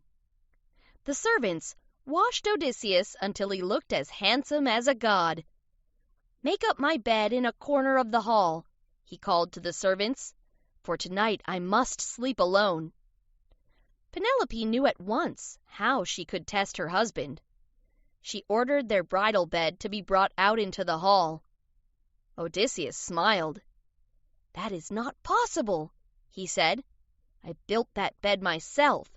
Its corner posts are rooted olive trees, which nobody can move." Penelope's heart melted. She threw her arms around her husband and kissed him. "Do not be angry," she said. "For all these 20 years I have feared that somebody would come and deceive me." Odysseus kissed her, and told her of his wanderings after leaving Troy, telling her, too, that another journey lay before him. "The prophet Tiresias told me that I must travel over land carrying an oar," he said, "and when I come to the right place, I must plant my oar in the earth and make sacrifices to Poseidon. Only then shall I be free of his anger." At dawn, Odysseus set off to see his old father Laertes. He found him alone in the vineyard, shabby and dirty and full of grief. Odysseus embraced him and showed him the tusk scar on his foot. The old man threw his arms around his beloved son, and they talked and feasted. As news of Odysseus's return and the slaughter of Penelope's suitors reached everybody's ears, their families gathered outside the palace. Antinous' father called for revenge. They ran for their weapons and set off for Laertes' farm. As their spears glinted in the sunlight, Odysseus went forward to meet them. "Men of Ithaca," Athena cried, "do not spill any more blood." At Athena's cry, the men who had come to fight panicked and took flight. Odysseus ran after them, and would have fought on if Zeus had not thrown a thunderbolt at his feet. "Odysseus," Athena cried, "do not fight your fellow men, or you will face the wrath of Zeus." At her words, the anger died down in Odysseus, and in this way peace came to Ithaca and to Odysseus himself.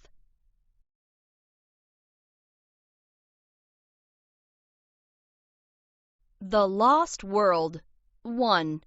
Arthur Conan Doyle. Chapter 1. Professor Challenger.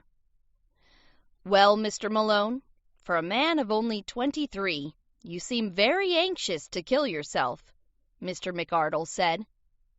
Mr. McArdle was the news editor of the Daily Gazette in London, where I worked as a journalist. "Oh, no, sir," I replied. "I just want adventure, to make a name for myself. Is there something really exciting I can report on? The more difficult, the better." I did not tell him what my girlfriend had said the night before, when I had asked her to marry me. "I'm sorry," Gladys had said, shaking her head. "I can only marry a brave man, a man who can look death in the face and not be afraid." "I can't think of any," Mr. McArdle began. "No, just a minute. What about trying your luck with Professor Challenger?" "The famous zoologist?" I cried. "But he's already fractured the skull of one of the reporters from the—" "You said you were after adventure," Mr. McArdle smiled. "Professor Challenger went to South America 2 years ago. He came back full of stories about the strange animals he had seen there. Nobody believed him. Go and see what you can find out." I wrote to Professor Challenger that same evening, pretending to be a scientist asking for an interview. To my amazement, he agreed. When I arrived at his house, his wife met me at the door. "I apologize to you in advance for my husband's behavior," she said. "If he gets violent, leave the room immediately. Don't wait to argue with him. Do you want to talk to him about South America?" I nodded. "Oh, dear," she gasped. "That is his most dangerous subject. Pretend to believe him, or he may attack you."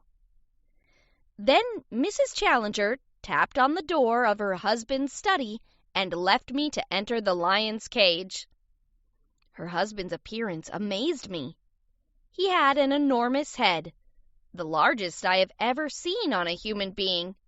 He had a beard so black that it almost looked blue, and so long that it fell over his chest. Great black eyebrows sat over his blue-gray eyes. His chest was as big and round as a barrel.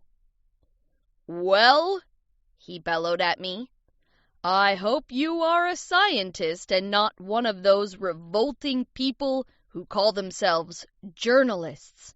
He started to ask me questions, and I agreed with everything he said.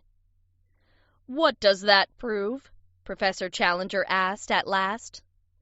I said, "what does that prove?" "It proves that you are nothing but a vile, crawling journalist," Challenger shouted. "You know nothing about science. I have been talking rubbish for the last 10 minutes. Professor Challenger sprang to his feet, his eyes blazing with anger. To my surprise, I saw that he was very short. He began to walk toward me. "Keep your hands off me, sir," I said, opening the door to the hall. At that moment, he ran at me. We rolled through the door, along the hall, and into the street through the front door, which the butler had thoughtfully opened. "You bully!" I shouted, getting up at last. A passing policeman came to help me, but I did not press charges. This pleased the professor, and he asked me to return to the house. Back in his study, he swung around in his revolving chair and stared at me. Then he picked up a very tattered sketchbook. "As you already know," he began, "I went to the river Amazon to examine the plants and animals. On my way back, I spent the night in an Indian village. To my surprise, I found another white man there. He had just died. His name was written in his knapsack, Maple White, and he was from the United States. This sketchbook was in his pocket. Take a look at it." I turned over the pages until I came to a painting of the most extraordinary creature I had ever seen. Its head was like a chicken's, its body like a bloated lizard's, with a trailing tail full of spikes. It was taller than a train station.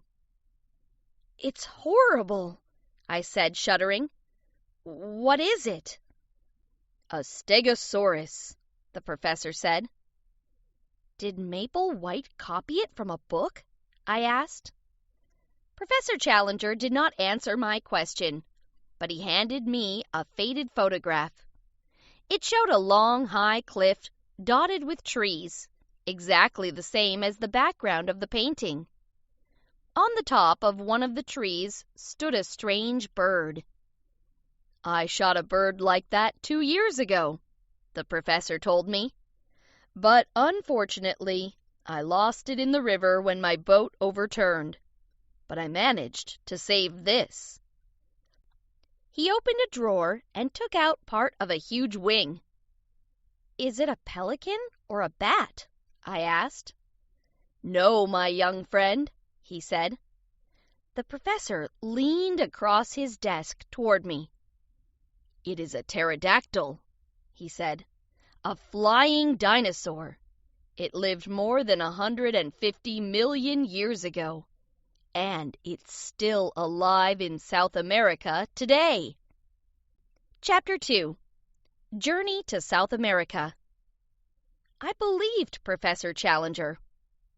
"You've discovered a lost world," I cried, "and I'm sorry that nobody believes you."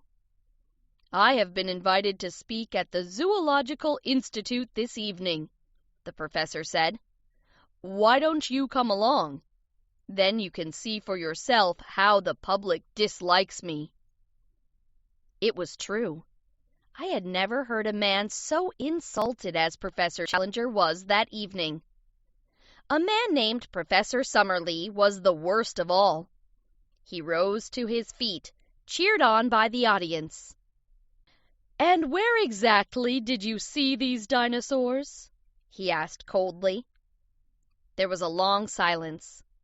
Then Professor Challenger walked to the front of the platform and stared at Professor Summerlee. "I will take you there," he shouted. "Will you come?" "Yes," Professor Summerlee shouted back.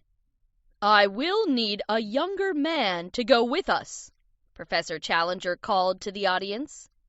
"Are there any volunteers here?" For a second, I thought of what Gladys had said. "I'll go with you," I shouted, jumping to my feet. "And so will I," another man said. The voice came from a tall, thin man standing a few rows in front of me. "Your name, sir?"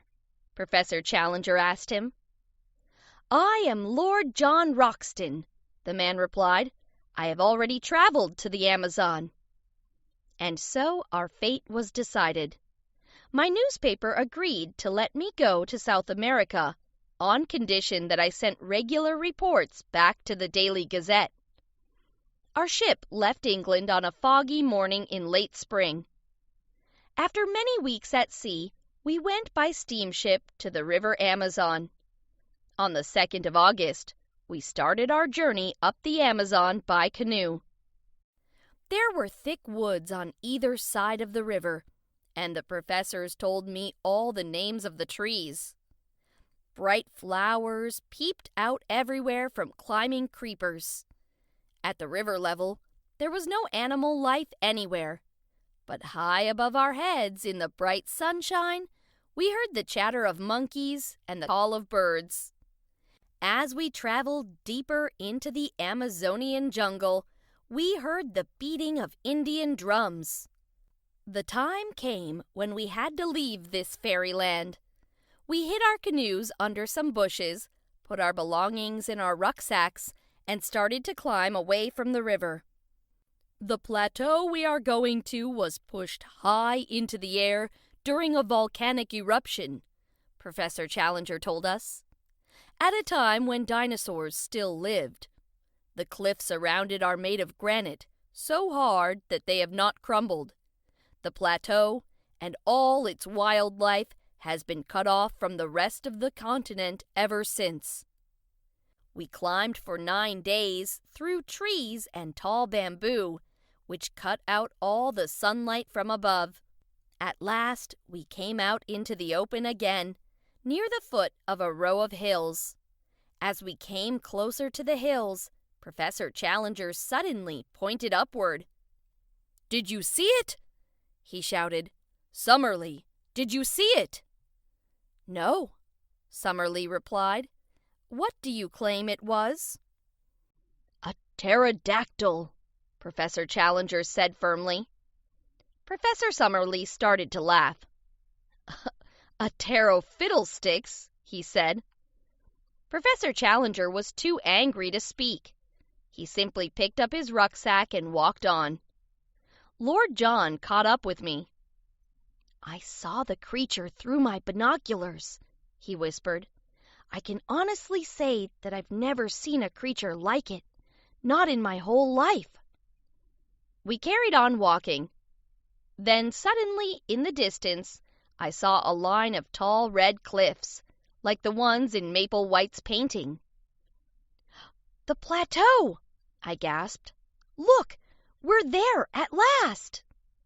I am looking at the cliffs, Mr. McArdle, as I write this letter to you. I will send this letter and a rough map with one of the Indians who has cut his arm badly on the bamboo and cannot go with us any further. I wonder if you will ever hear from me again. Tomorrow we go into an unknown world, the Lost World. Chapter 3. The Lost World. I am going to continue writing this down, but I am now afraid that nobody will ever read what I have written. We may have to stay here in the Lost World forever. I am so confused that I can hardly think clearly. A terrible thing has happened. We started to walk toward the cliffs as soon as I had finished writing my last letter. These cliffs were at least 1,000 feet high, with thick trees growing at the top. That night, we set up our tent right under them. "You see that rock up there?" Professor Challenger said. "That's where I shot the pterodactyl 2 years ago." To my surprise, Professor Summerlee did not sneer. In fact, for the first time, a look of excitement passed over his face. "I could not climb these cliffs up to the plateau on my last visit," Challenger said. "I had no ropes long enough, and the rainy season was starting. You can see that the cliff above us overhangs so much that we shall have to climb it from another spot. It is possible. Maple White did it. That is where he saw the Stegosaurus." "I admit that your plateau now exists," Professor Summerlee said, "but I am not yet satisfied that it contains any form of prehistoric life." We walked westward, looking for a place to climb the cliff. We came across the remains of a camp, and this cheered us up. "It's not my old camp," Professor Challenger said. "It must be Maple White's. Look, there is a mark on that tree pointing west. This is the way he must have gone."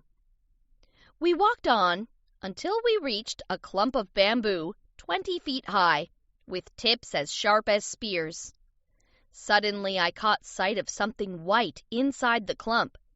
I looked down and found myself gazing at a skeleton.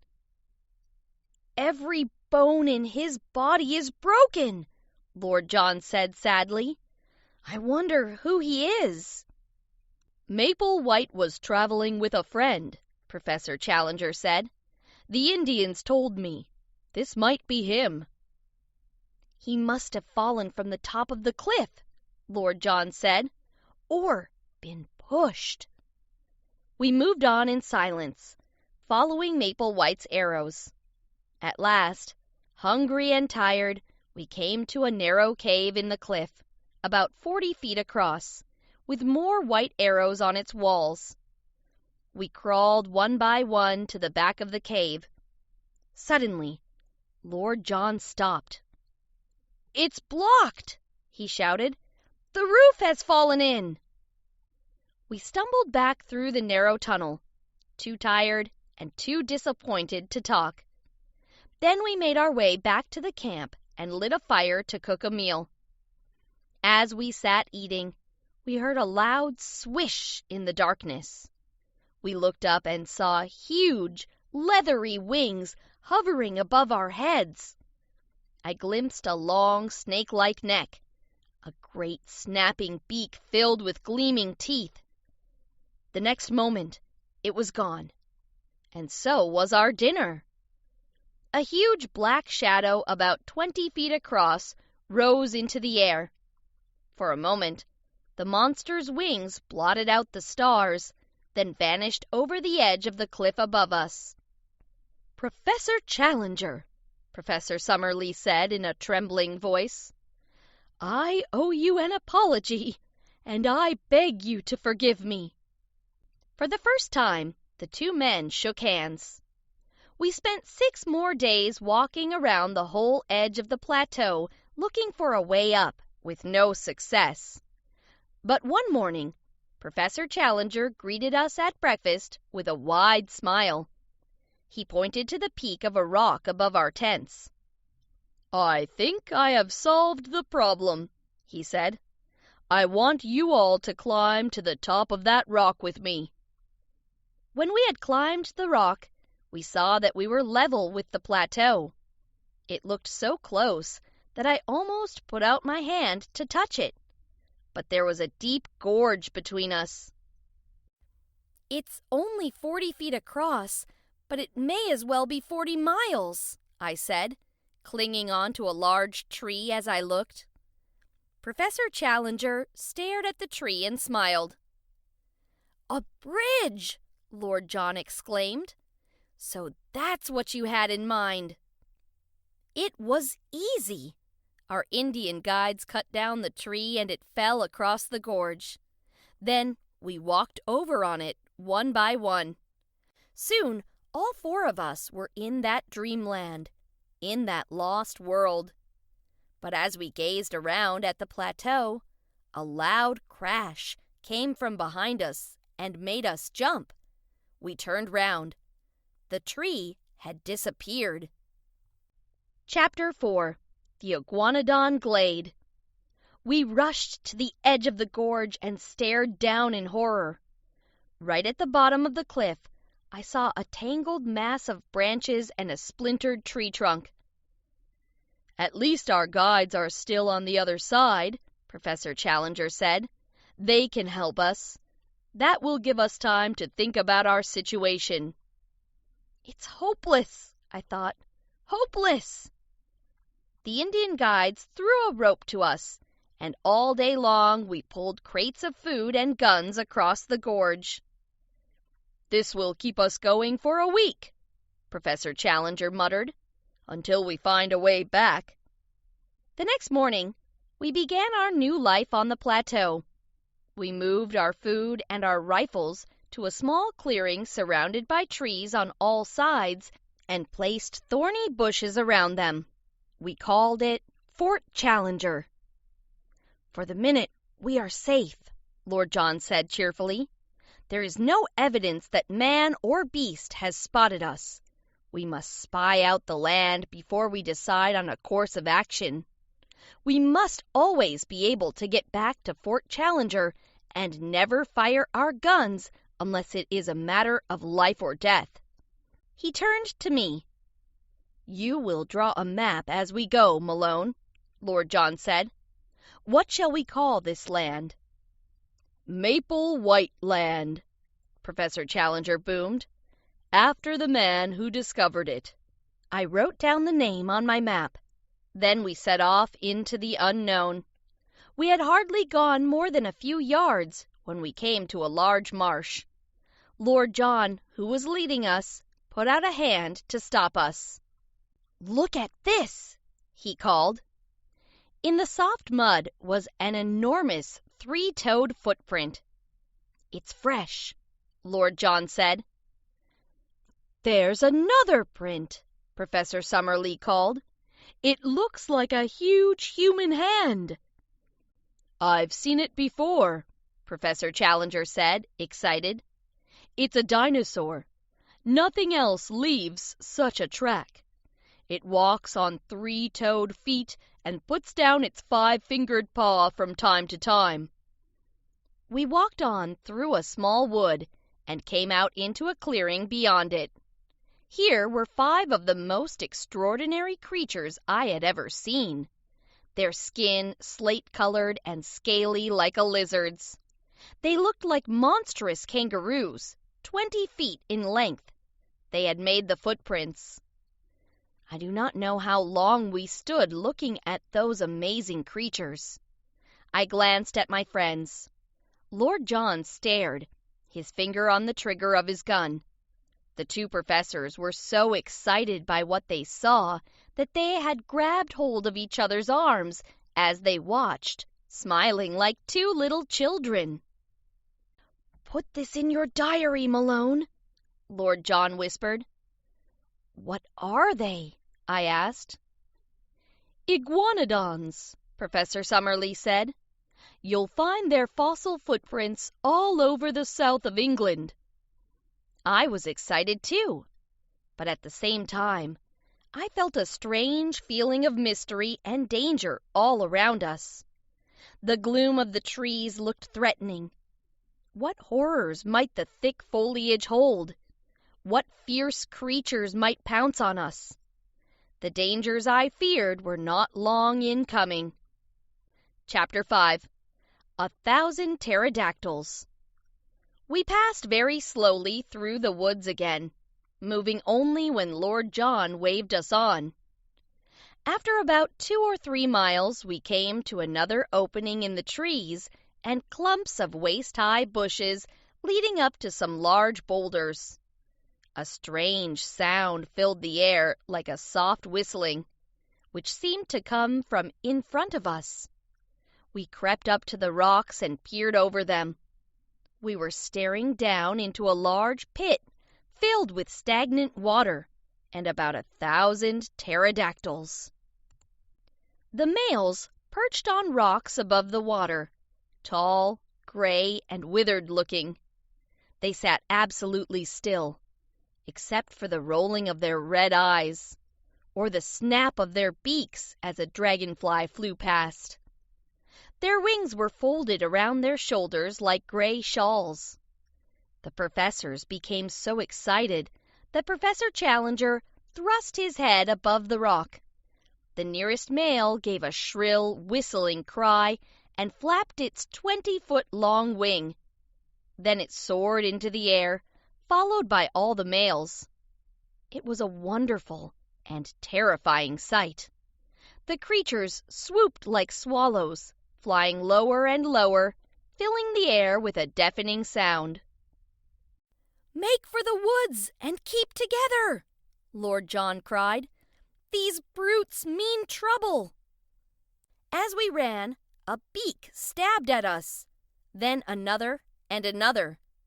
Professor Summerlee gave a cry as blood ran down his face. Professor Challenger fell over and I stooped to pick him up. A beak struck the back of my neck and I fell on top of him.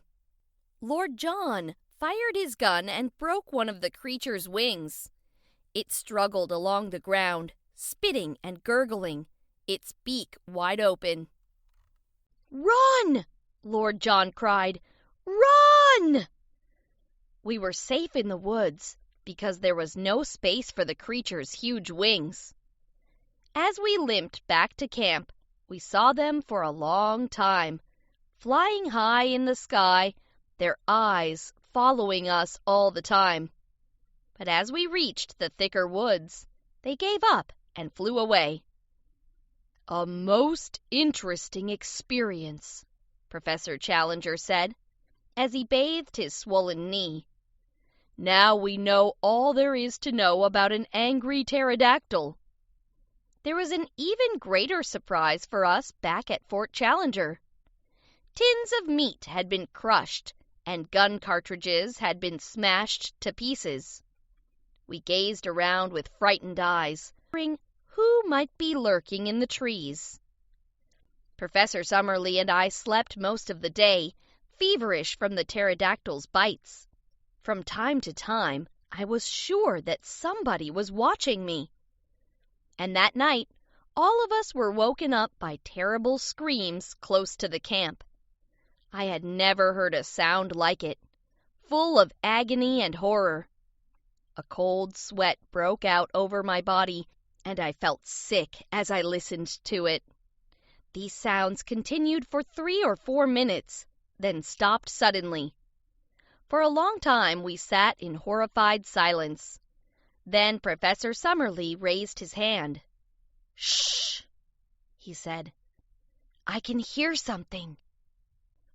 From the deep silence came a pitter-patter, like the footsteps of an animal. It circled the camp, then stopped at the gate. We could hear heavy breathing. I peered through a hole in the hedge. In the deep shadows I saw a deep, crouching shape. It was no higher than a horse, but bulkier. It moved, and I thought I saw the glint of green eyes. Lord John picked up a blazing branch from the fire and ran at the animal. For one moment, I glimpsed its terrifying face, its flabby mouth dripping with blood. Then there was a great crash, and our visitor disappeared into the bushes. In the morning, we found out the meaning of those hideous noises the night before.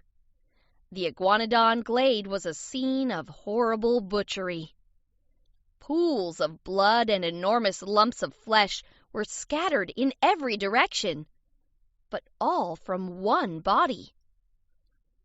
"The creature we saw last night must have done this," Lord John said. Professor Challenger examined the teeth marks on the torn flesh.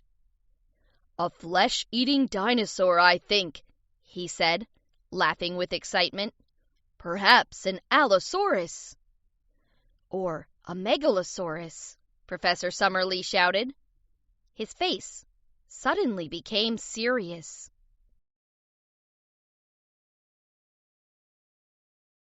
The Lost World 2. Arthur Conan Doyle.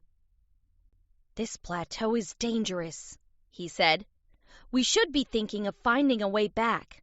I have all the proof I need." "I refuse to leave before we have made a decent exploration of this country," Professor Challenger said. "We must go back with a complete map."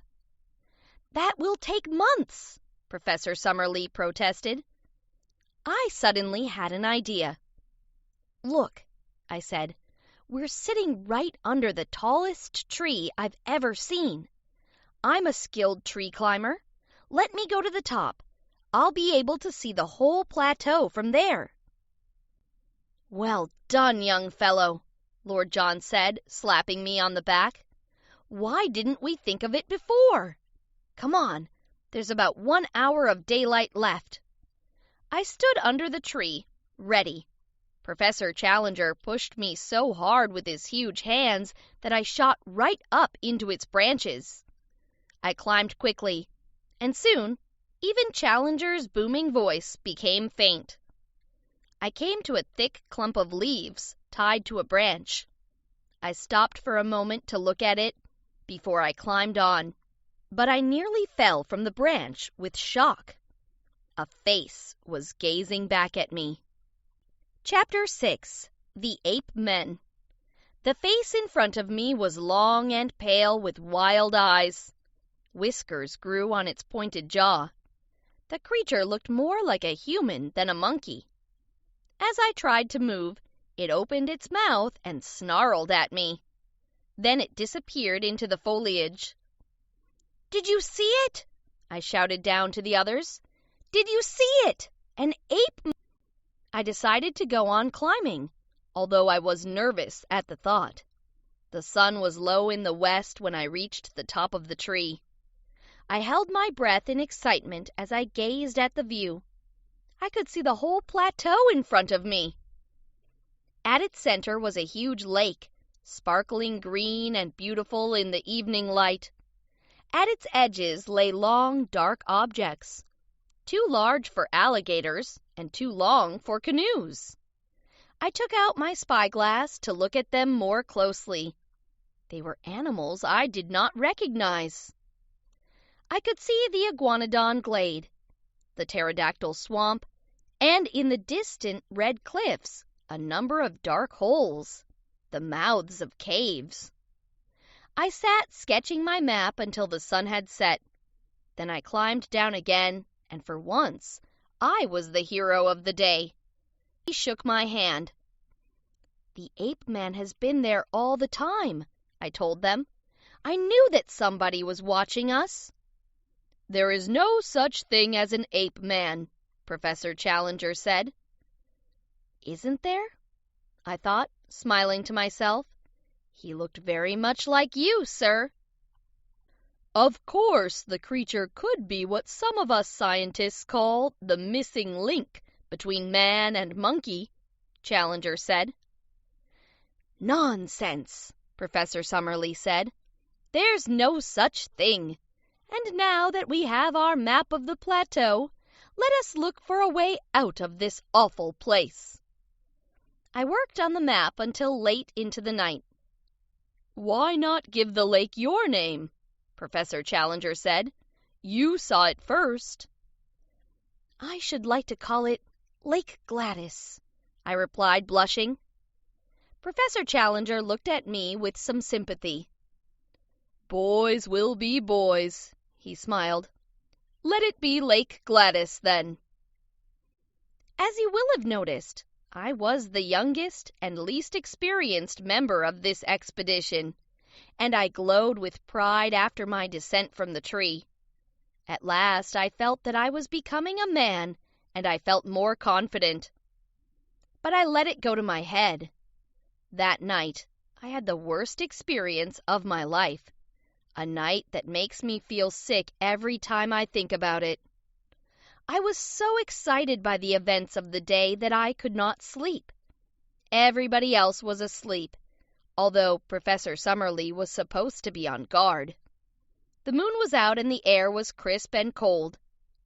What a wonderful night for a walk, I thought. The idea went around and around in my head.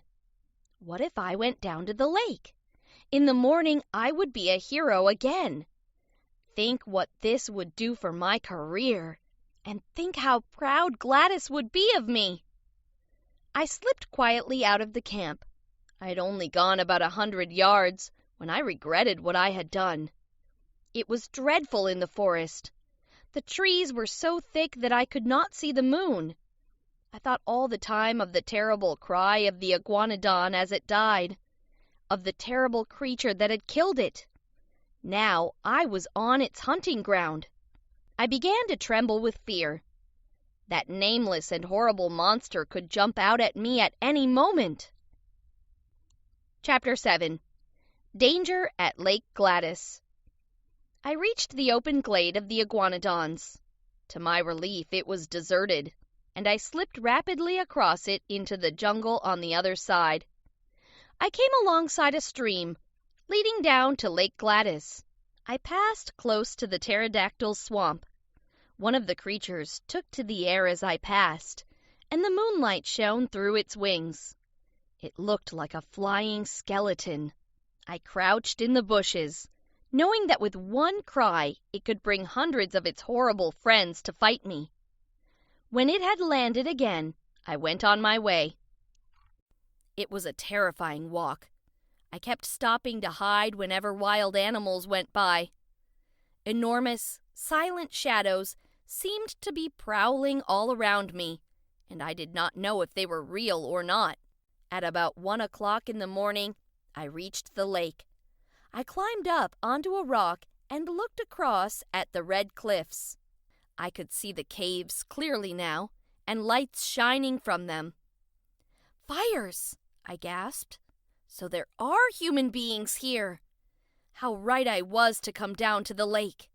What news I have to tell the others, and everybody in London!" As I sat watching, an enormous animal began to make its way down to the edge of the water. The ground trembled under its weight. It drank from the lake, so close to me that I could have touched it. Where had I seen it before? I stared at its tiny head close to the ground, at its arched back with triangular fringe. It was a stegosaurus, the creature that Maple White had painted. As the dinosaur lumbered away, I set off back to the camp. I was plodding up the slope toward the stream, feeling very pleased with myself, when I heard a strange noise behind me, like a snore or a low growl. I walked more quickly. The noise became louder and closer. My heart almost stopped beating. "It's following me," I thought. My skin went cold. With my knees shaking, I turned to look at the moonlit path behind me. It was empty. Then I heard the noise again. I stood still, paralyzed with fear. Then suddenly, I saw it. A great dark shadow jumped into the moonlight. It had the broad, flat, toad-like face of the monster I had seen outside our camp. "A flesh-eating dinosaur!" I gasped. "The most terrible beast that has ever lived on the earth." I ran faster than I had ever run in my life. My legs ached. I could hardly breathe. But with that horror behind me, I ran and ran. At last, I paused, hardly able to move. For a moment, I thought that the creature had gone. Then suddenly, with a crashing and a thudding of giant feet, the beast was just behind me again. Now he hunted by sight, not by scent. The moonlight shone on the creature's huge eyes, the row of enormous teeth in his open mouth, and on his gleaming claws. I expected to feel his teeth on my back at every moment. Suddenly I heard a loud crash and I was falling through space. I lost consciousness. A few minutes later I opened my eyes. I put out my hand and felt an enormous piece of meat or flesh. Then I looked at the walls around me. "I've fallen into a pit!" I gasped. I got up and walked around. In the middle of the pit was a tall post, its sharp end blackened by the blood of animals that had fallen onto it. "I must get out," I thought. "I don't think the creature will be waiting for me up there. It's not very intelligent. Out of sight, out of mind." I managed to climb out of the pit, and I walked on as the sun began to rise. Suddenly, I heard the shot of a rifle from the direction of Fort Challenger. "The others must have discovered that I'm not there," I thought. "They think I'm lost in the woods, and they're sending me a signal." When I was close to the camp, I shouted a greeting so that my friends would not be afraid. There was no reply. I started to run until I reached the gates. Then I rushed inside, my heart sinking. A terrible sight met my eyes in that cold morning light. Our possessions were scattered everywhere, and the fire had gone out. But worst of all, my friends were not there. And on the grass was an enormous pool of blood. Chapter 8. Saving the Professors. I was so shocked by what I saw that I almost went mad. All day long I rushed around the wood calling wildly for my friends. There was no answer. What if I never saw them again? What if I was left alone in this dreadful place? What if I died in this nightmare country? Without my friends, I was like a child in the dark, helpless and powerless. There was only one shot, I thought, when I became calmer. The attack must have been very quick, and it happened just before I arrived. There's some food left, and the guns are still here. They must have been attacked by an animal, not a human being. That night, I was so tired that I fell into a deep sleep. Just as dawn was breaking, a hand touched my arm. I woke up with a jump and reached for my rifle. "Lord John!" I cried, looking at the man kneeling next to me. How different he was! Now his eyes were wild and his face was pale and blood-stained. He breathed heavily, as if he had run for miles. His clothes hung in rags and his hat was missing. "Quick, Malone," he said. "Every minute counts. Get the rifles and some bullets. Fill your pockets. Take some food. Don't talk or think. Hurry up, or we're dead." I ran after him into the woods until we came to a thick clump of thorn bushes.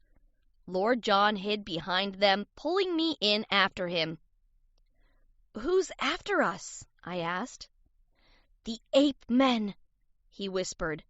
"My God, what brutes they are! Speak quietly, because they have good hearing, but no sense of smell." "What happened yesterday?" I asked. "It suddenly rained apes," he told me. "They came down from the trees above us, as thick as apples." "I heard a shot," I said. "I killed one of them," Lord John said, "but they were too strong for us. The missing link, eh? I wish they'd stayed missing." He sighed. "They just sat and looked at us. Murder was in their eyes. Even Challenger was afraid, but he managed to bellow at them, cursing them and shouting. I thought they'd kill us there and then." "Why didn't they?" I whispered. They talked for a long time. Then one of them, their chief I realized later, came and stood next to Challenger. Malone, you wouldn't have believed it. Their chief was a sort of red-haired Challenger. He had the same short body, the big shoulders, the round chest, great wavy beard, tufted eyebrows. It was amazing. The ape man put his paw on Challenger's shoulder. Then 4 ape men came forward and carried Challenger on their shoulders. They just dragged me and Summerlee. "Where to?" I asked. "To their town," he explained. "About 3 or 4 miles away. They've built about 1,000 huts of branches and leaves in the trees on the red cliffs." Lord John shuddered. "I've learned something that will interest you," he said. "The ape men control this side of the plateau. The Indians in the caves control the other. It's war all the time between them. Yesterday, the ape men captured 12 Indians, killed 2 of them right away." Lord John wiped his face with a trembling hand. "Do you remember that body we found in the bamboo at the bottom of the cliff? Maple White's friend?" I nodded. "It's just below Ape Town," he said. "That's where they—" "Game?" I gasped. "They line up their prisoners and make them jump off the cliff," Lord John said. "The game is to see if they land on top of the sharp bamboo or not. They made us watch. 4 of the Indians jumped, and the cane went through them like knitting needles." I felt sick as he told me.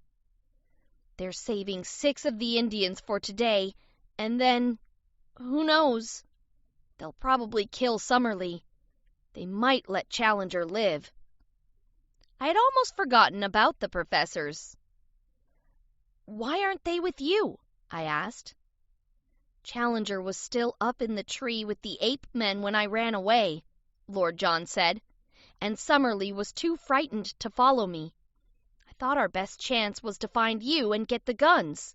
We have to go back now. Let us hope we are not too late." We set off for Ape Town at once. It was a sight I shall never forget to my dying day. Around a clearing near the edge of the cliffs were the ape houses, built in the trees, crowded with the females and the children. In the open, near the edge of the cliff, stood about 100 of these red-haired creatures, all of them enormous and horrible to look at. In front of them stood a group of Indians, and next to them, Professor Summerlee. Professor Challenger stood next to the chief, looking as wild as the ape men. Suddenly the chief raised his hand. 2 ape men dragged one of the Indians to the edge of the cliff and swung him 3 times. He vanished from our sight as they let go. The ape men cheered. Then they dragged Professor Summerlee forward. "Come on," Lord John whispered frantically. "Run forward. I'll take a shot at the chief."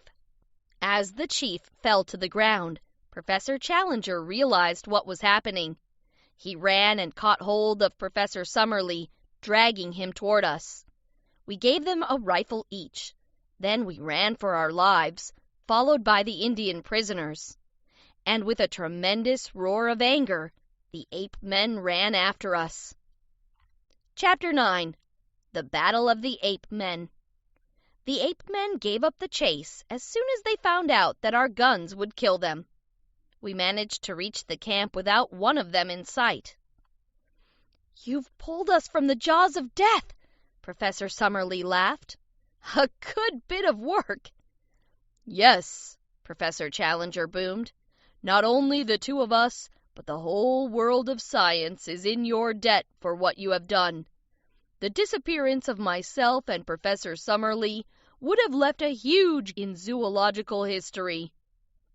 "Well, it's lucky that you look like them," Lord John said. "Otherwise, we might all have been killed on the spot yesterday." "Let us change the subject," Challenger said quickly. "The question we have to answer is, what are we going to do with these Indians? We can't take them home because we don't know where they live." "They live in caves on the other side of the lake," I said proudly, "about 20 miles away." Professor Summerlee groaned. "We'll never get there with these brutes on our tracks." As he spoke, the cry of the ape men came from the woods. We took everything from our camp and ran to hide in the bushes. All day long we heard them calling, but none came in our direction. We began to feel safe again. Why did we forget so quickly how patient the ape men were? The next morning, they killed one of the Indians who had gone to fetch water from the stream. When I found him, I called out a warning to the others in the camp. As I bent over the body, I heard a rustle of leaves in the tree above me, and I looked up. Out of the foliage came 2 long, muscular arms covered with reddish hair. I jumped backward, but one of the hands caught the back of my neck, and the other one my face. I was lifted from the ground. My head began to spin as I tried to pull the hands away. I stared at the ape man's cold blue eyes. I stopped struggling. As soon as he felt this, the creature tightened his grip and bared his teeth at me. I heard the crack of a rifle and felt myself falling to the ground. "You've had the escape of your life, young fellow," Lord John said as I opened my eyes. "They're watching us on all sides. Our only hope is to make for the lake and take the Indians home." We started our journey in the afternoon. We heard the yells of the ape men, but they did not come after us as we left the trees behind. When we reached the lake, a wonderful sight met us. As far as the eye could see, canoes full of Indians glided over the shimmering water. It was clear from their talk that the Indians had decided to attack the ape men, whom they hated as much as we did. They wanted to have a future free from their violence. "They want us to help them," Lord John said. "I'm keen. Are you?" Professor Challenger and I nodded. "That was not the point of this expedition," Professor Summerlee said. "But if you are all going to fight, I shall have to come with you." During the night, more Indians came across the lake to join us, and in the first light of day, about 500 of us were ready to fight. We did not have to wait long for our enemy. As we walked from the lake toward the forest, a wild yelling rose from the trees. A group of ape-men rushed toward us, waving sticks and stones. The battle did not last long. The ape-men were slow on their feet, and the Indians were nimble.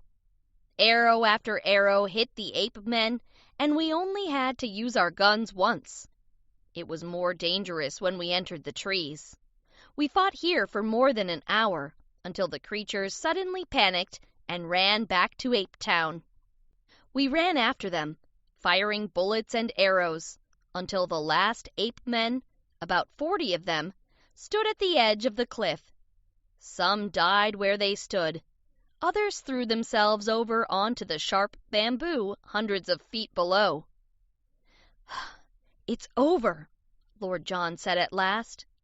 "On this plateau, in Maple White Land, the future belongs to man." "We have had enough adventures," Professor Summerlee said. "From now on, we must give all our energy to getting out of this horrible country and back to civilization." Chapter 10. Professor Challenger's Surprise. We went back with the Indians to their caves, but they did not try to help us to leave the plateau. I do not know why. Perhaps they felt safer with us. Or perhaps they did not want us to come back with more white men. It was the chief's son, one of the Indians we had rescued from the ape-men, who decided to help us. He came to our little camp one night and gave us a small roll of tree bark. He quickly pointed to a row of caves above our heads and went back to his own people. We opened the scroll and saw charcoal marks on it, one with a cross below it. 18 marks, Lord John said, and there are 18 caves up there. The cross marks the cave we must take. If it's enough, it will take us a long way down inside the cliff. We can use our rope to go down the rest of the way. And that is what we did.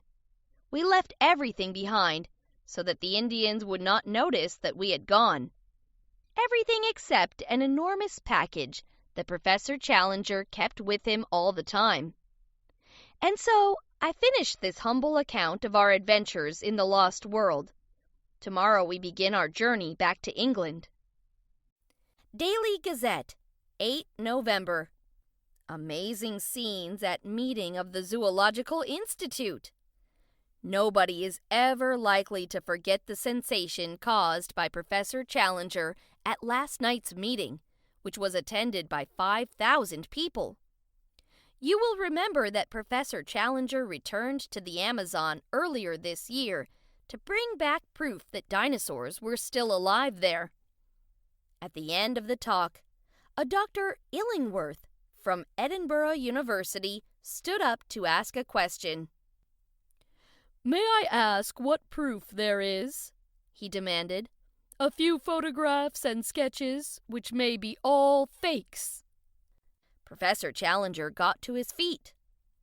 "I remember similar scenes at the meeting last year," he said. "Then it was Professor Summerlee who caused all the trouble. He knows better now.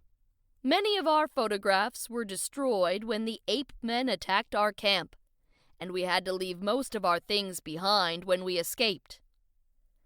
Loud laughter stopped the professor's speech for a few seconds. "I do have a photograph of a pterodactyl," Professor Challenger shouted above the noise. "No photograph would convince us," Dr. Illingworth laughed. "What if you would you believe me then?" Challenger asked. Dr. Illingworth and the audience laughed louder. "Certainly," Dr. Illingworth replied.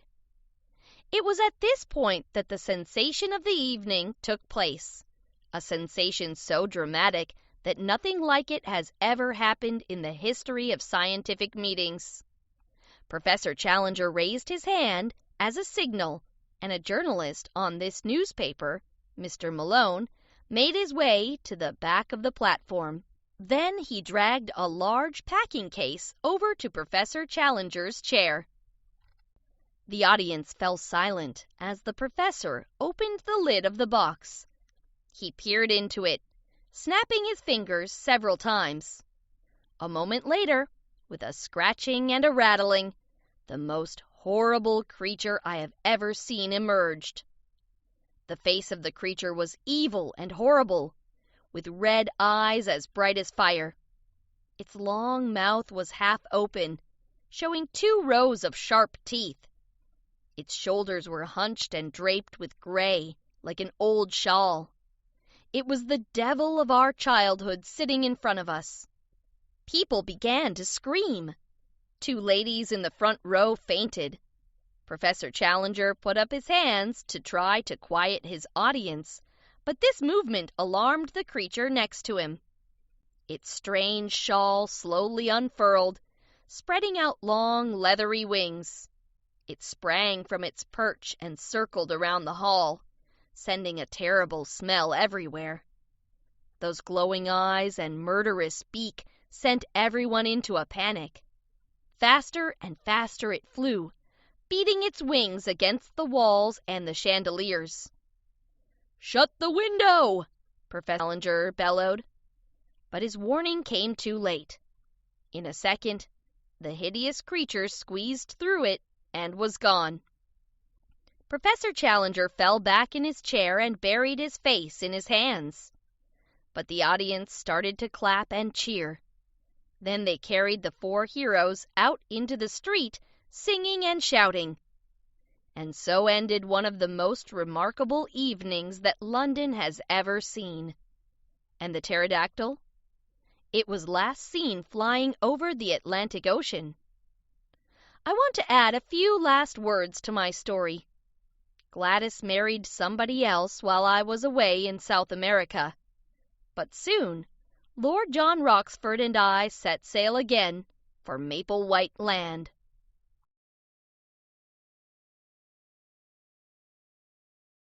The Iliad. 1. Homer. Chapter 1. The Quarrel. When Paris persuaded the beautiful Helen to leave her husband, Menelaus, and return to Troy with him, the Greek armies sailed across the Aegean Sea to claim her back. But they did not know how to get into that high-walled city. And the Trojans rarely left Troy, although Hector, Paris's brother, would have attacked the Greek camps if his father had allowed it. As the war dragged on, the Greeks raided other towns close to Troy in search of slaves. A young girl named Chryseis was captured and given to King Agamemnon, the brother of Menelaus. Chryseis' father came to claim her back, but Agamemnon sent him away empty-handed. On his way home, the old man prayed to Apollo, begging him to punish the Greeks. For 9 days the Greek soldiers fell ill with fever. On the 10th day, the swift-footed Achilles called a meeting. "My lord Agamemnon," he said, "let us ask our priest to tell us why Apollo is so angry with us that he has sent this sickness." As he spoke, Calchas the priest rose to his feet. "I can tell you why," he said. "It is because Agamemnon has captured Chryseis. Her father is one of Apollo's priests. This sickness will not disappear until she is given back." Agamemnon stood up, his eyes blazing like fire. "Prophet of evil!" he shouted. "Why should I not keep that girl? I like her better than my wife." Then he paused. "However, I am willing to give her up, because I do not want my men to die. But I must have another woman in her place." "Where on earth will we find another girl for you?" Achilles asked. "Give Chryseis back, and, If Zeus allows it, you shall have your reward of Troy itself." "You are right, Achilles," Agamemnon replied. "But if Apollo is to rob me of Chryseis, I shall take your woman. I am a king, and you are only my prince. Do not forget that." Achilles was so angry that he put his hand to his sword. "You greedy fool!" he cried. "You think that because you are a king, you can have whatever you want. I carried out that raid, yet you want to take away my prize." But gray-eyed Athene came down from the skies to cool his anger. She stood behind Achilles and held him back by his auburn hair. Yet Achilles had the last word. As he got up to return to his own camp, he shouted, "You have dishonored me, Agamemnon. I shall no longer fight for you, not until my honor is restored. I swear to you that you will need me one day." Chryseis was returned to her father, and the sickness disappeared from the Greek camp. Agamemnon had bulls and goats brought to the shores of the sea as sacrifices to Apollo. Then he sent for the fair-cheeked Briseis, Achilles' prize. Achilles stretched out his arms and prayed to his mother Thetis. "Agamemnon has dishonored me," he wept. "Go to Zeus and beg him for a Trojan victory. Then Agamemnon will truly feel the loss of me and beg me to join the fighting once more." Thetis did as her son asked. She made Zeus promise to withhold a Greek victory until the honor of Achilles had been satisfied. Zeus sent a dream to Agamemnon, telling him to prepare his army for battle. When dawn broke, Agamemnon sought advice about his dream. He was not sure whether he could trust it or not. So he decided to put his army to the test by telling them that they could sail home. His soldiers made for the ships, but one of his leaders, Odysseus, did not go with them. "It would be humiliating to return home without Helen," he told Agamemnon. "We have already waited for 9 years. It is no wonder the men are restless. Remember the priest's prophecy? Troy shall be ours." "You can see how Zeus torments me," Agamemnon replied. "He entangles me in angry quarrels with Achilles. But you are right. Let us prepare ourselves for battle." The army roared their approval as loudly as the waves crashed on the seashore. Like flocks of birds gathering in the river meadows, the soldiers took up their positions. Athene, who wanted only victory for the Greeks, encouraged them to fight. They advanced across the plain like a fire burning across the land. The earth groaned beneath them, like the thunder Zeus sends when he is angry. Iris, the messenger of the gods, took the grim news to the men of Troy. Led by the great Hector, they took up their battle position on a ridge overlooking the plain outside their city. Next to Hector stood his brother Paris, the prince who had stolen Helen away, draped in a leopard's skin. The Trojans advanced with shrieks and cries, like cranes screeching from the skies. The Greeks moved forward in silence, a cloud of dust rising from their marching feet. And at last, the armies faced each other in battle. Chapter 2. Death in the Dust. Paris stepped out from the Trojan ranks, calling for the Greeks to send their best man to fight him. Menelaus, as pleased as a lion coming across a deer, jumped from his chariot. "Now I shall have my revenge," he thought. "I'll cut him to pieces." But Paris, pale and trembling, ran back to the Trojan ranks like a man who has caught a snake. "You are a disgrace to us all, brother," Hector called to him. "You took Helen, but you cannot stand up to her husband." Paris was ashamed. "You are right to taunt me, Hector," he replied. "I shall fight Menelaus for Helen." a fight to the death. If I am killed, Helen and all her jewels will be returned to Menelaus. If he dies, she will remain here with me." Menelaus agreed and sent for lambs to sacrifice to the gods. The golden-haired Helen was weaving a purple tapestry with the other women when Iris came to her in the shape of her sister-in-law. When she learned that Paris and Menelaus had agreed to fight, she was filled with longing for all that she had left behind, her husband, her child, and her friends. Veiled and weeping, she went to the tower where King and the elders were looking down over the battle plain. When sacrifices had been made on the plain, the Trojans drew lots to see who would throw the first spear. The name of Paris was drawn from the helmet. Priam, who could not bear to see his son fight, rode back to Troy. Paris and Menelaus put on their armor, picked up their shields and swords, and took up their positions between the two armies. They glared at one another, and excitement ran through the ranks. Paris hurled his spear and hit Menelaus's shield. Then Menelaus's spear ripped through the side of Paris's tunic, and his sword shattered on his helmet.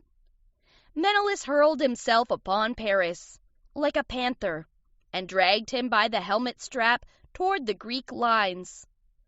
But Aphrodite snapped the strap and surrounded Paris in a heavy mist.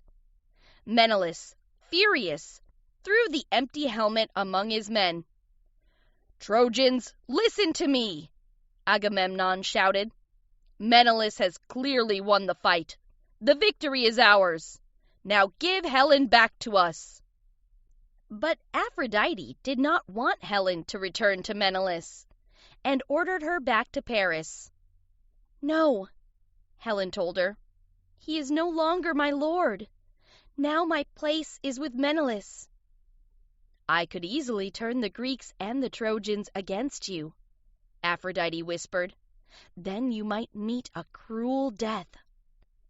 Helen, terrified by her words, did as the goddess demanded, but she taunted Paris for losing the fight. And out on the plain, Menelaus prowled like a wild beast, searching for his enemy. And there might have been peace, but for Athena. She flew to Pandarus, the best Trojan archer. "Have you the courage to send one of your arrows like a fork of lightning against Menelaus?" she asked.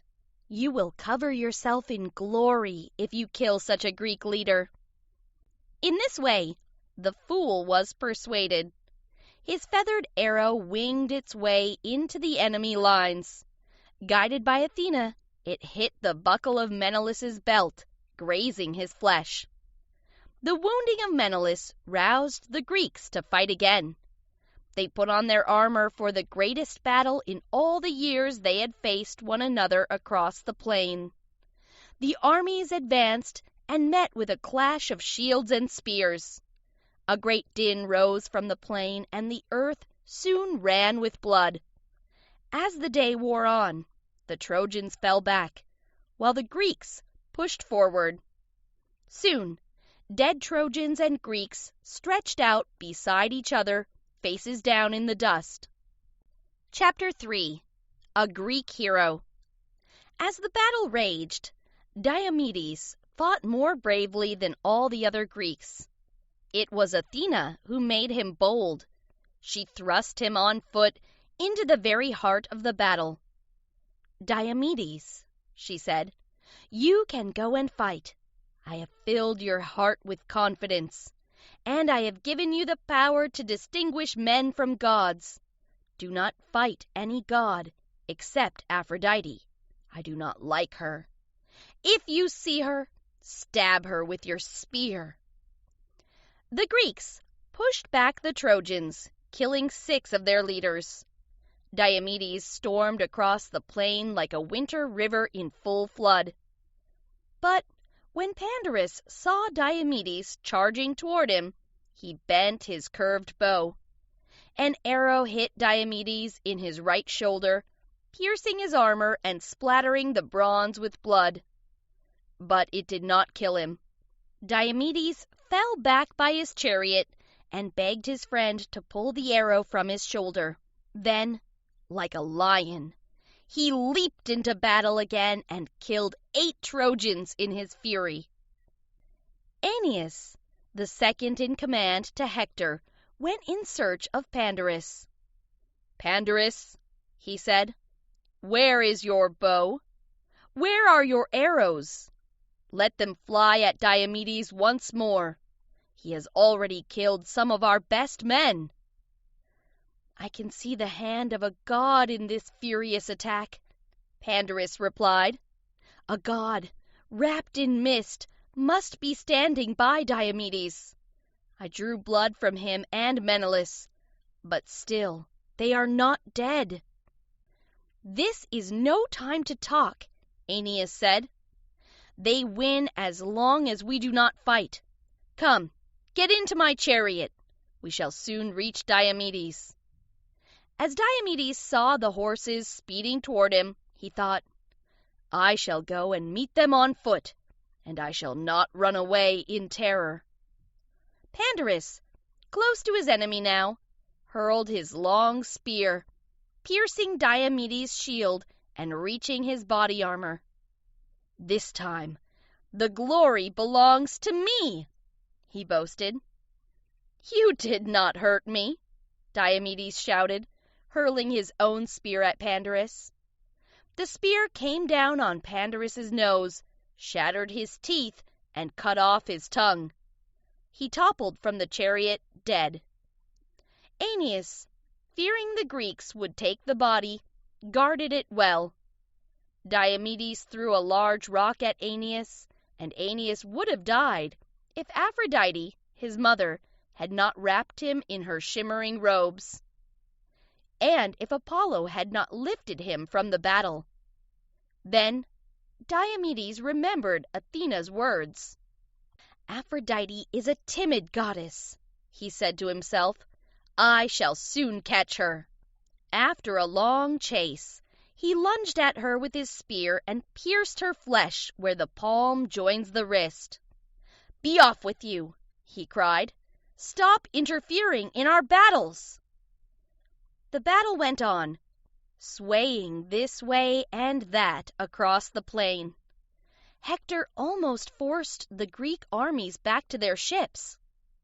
Then, as the day wore on, the tide of battle changed, and Diomedes and Odysseus pushed the Trojans back toward Troy.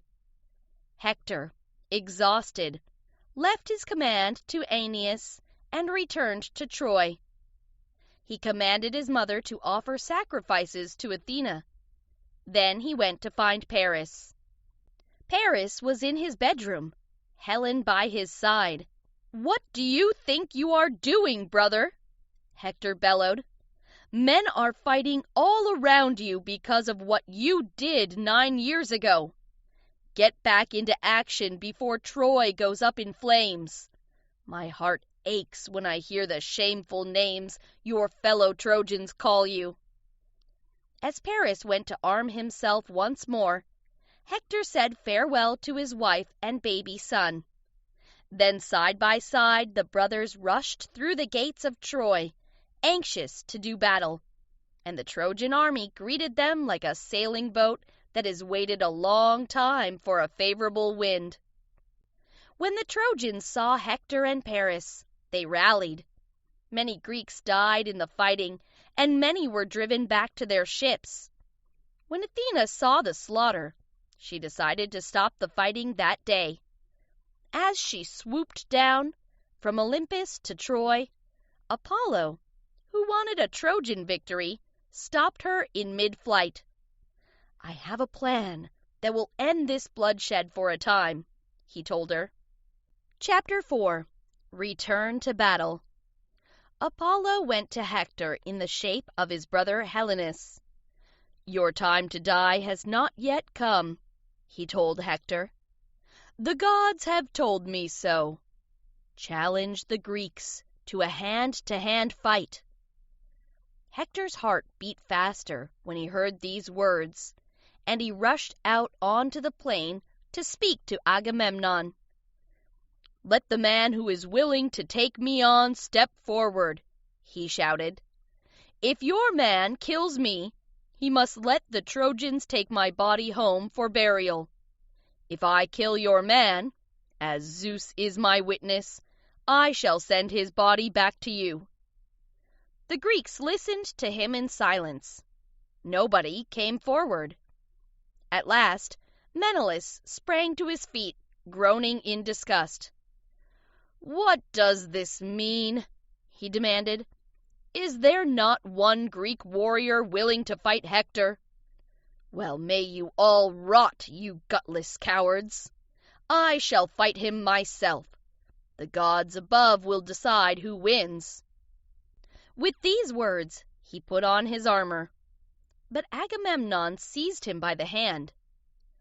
"There is no need to be so foolish, brother," he said. "Hector is by far the better fighter. Even Achilles would fear to face him." Then Nestor, the oldest of the Greek chiefs who were fighting, reproached the Greeks until 9 men volunteered and lots had to be drawn. Nestor drew out the name they all hoped for, that of Ajax. The Greeks, when they saw him ready for battle, were full of joy. Even Hector's heart beat faster at the sight of Ajax's great shield, which was made of 7 ox hides. With taunts and loud cries, he threw his spear at Ajax. It penetrated 6 layers of that thick shield. Then Ajax threw. His spear penetrated Hector's shield and part of his breastplate, but it did no further damage.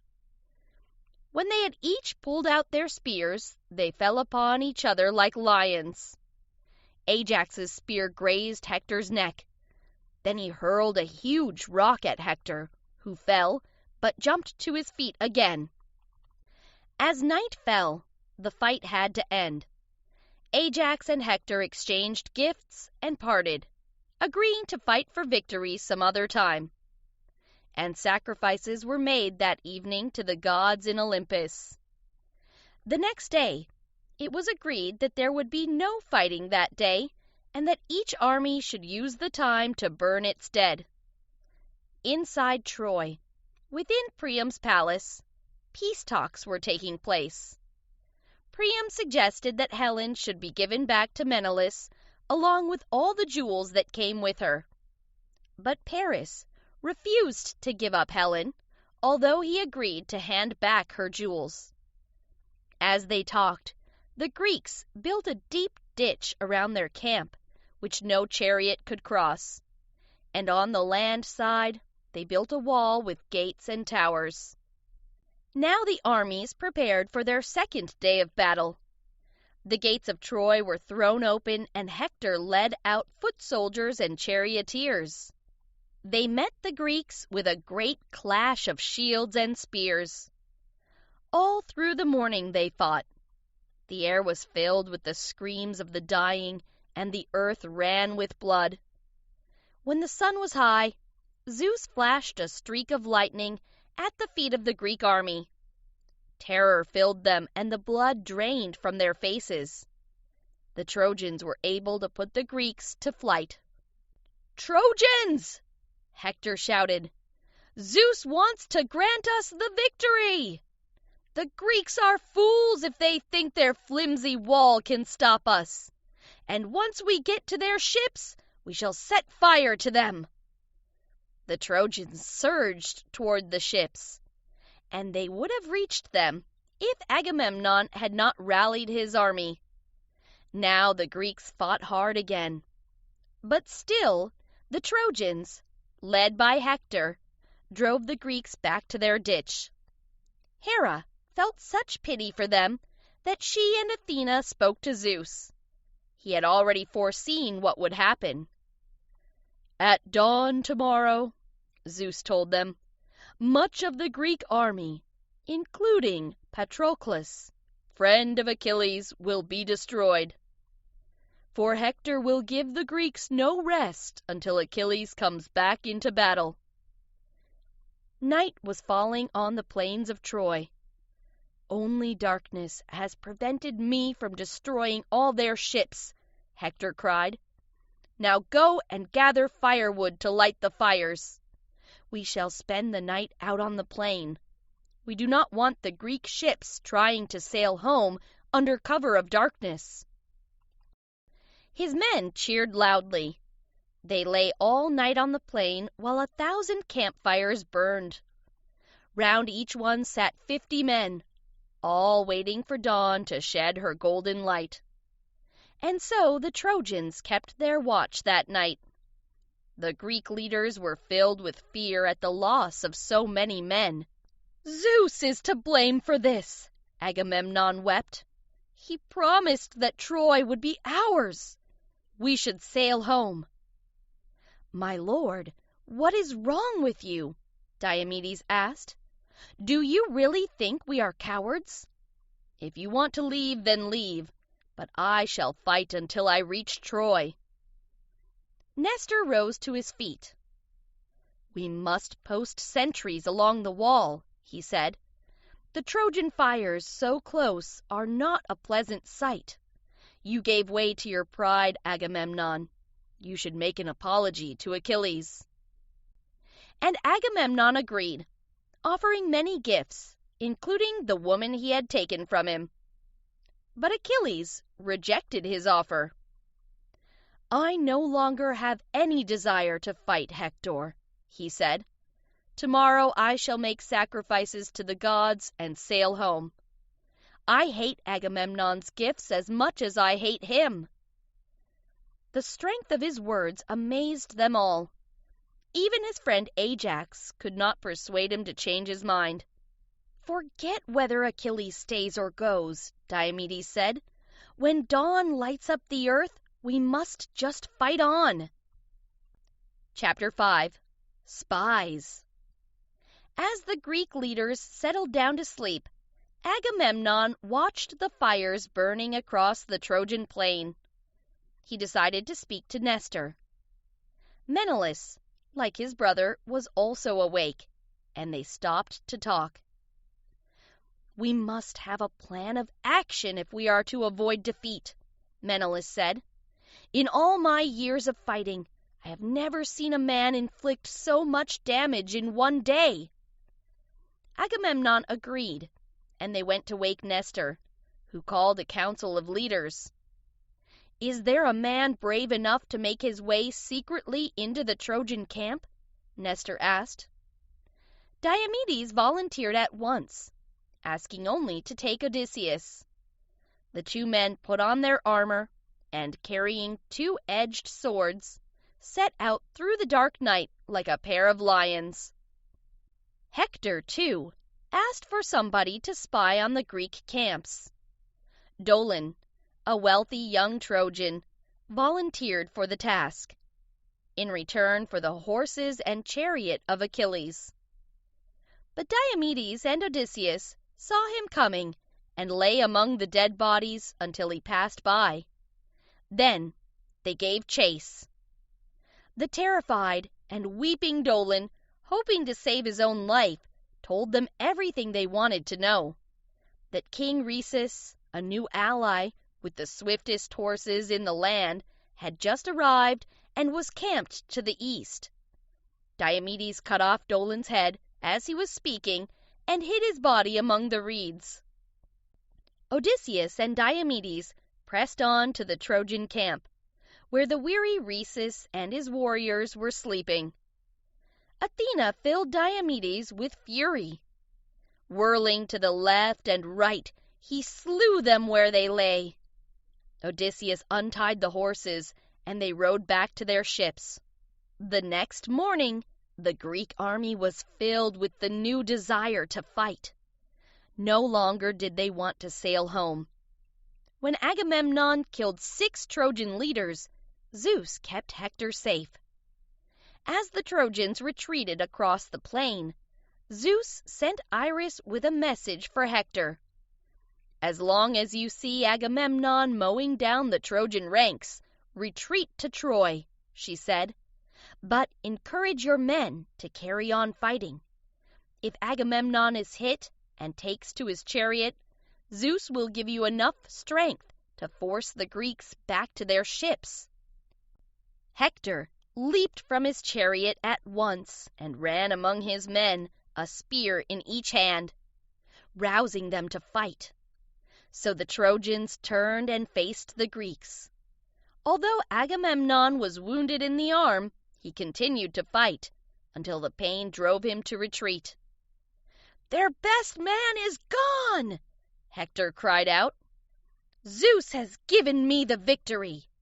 Now drive your chariots straight at the Greeks and win a greater victory." With these words, Hector set the proud Trojans on the Greeks. He flung himself into the battle, like a winter storm coming from the mountains, and killed 9 Greek leaders. But Diomedes and Odysseus stood firm. Diomedes' spear knocked Hector to the ground, and he was saved only by his helmet. He sprang into his chariot, escaping dark death once more. Paris saw his chance and aimed his arrow at Diomedes, pinning his foot to the ground. But Diomedes pulled out the arrow and let him be driven back to his ship in his chariot.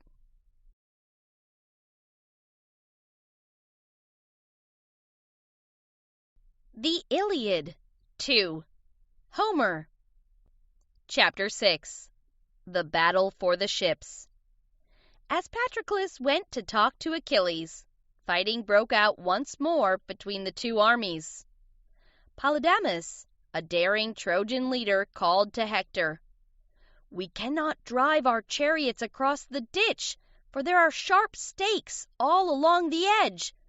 Then there is the wall. The Greeks will attack us if we are trapped. We should attack the wall on foot." Hector agreed. They lined up their men in 5 battle ranks, led by Hector and Polydamas, Paris, Aeneas, Sarpedon, and 2 more of Priam's sons. They closed up their ox-hide shields to make a barrier and advanced toward the wall. On the brink of the ditch, Hector and Polydamas saw an eagle in the sky, carrying a bleeding snake. It dropped the writhing snake amongst the Trojans and flew off. "I must speak my mind, Hector," Polydamas said. "That snake did not get home. Even if we break down the Greek wall, we shall not be able to get back to Troy." "Foolish words, Polydamas," Hector replied. "I do not trust this omen, but I trust Zeus. We must defend Troy, and if you refuse to fight, I shall kill you myself." Hector's words put new courage into his men, and they thrust forward again with blood-curdling cries.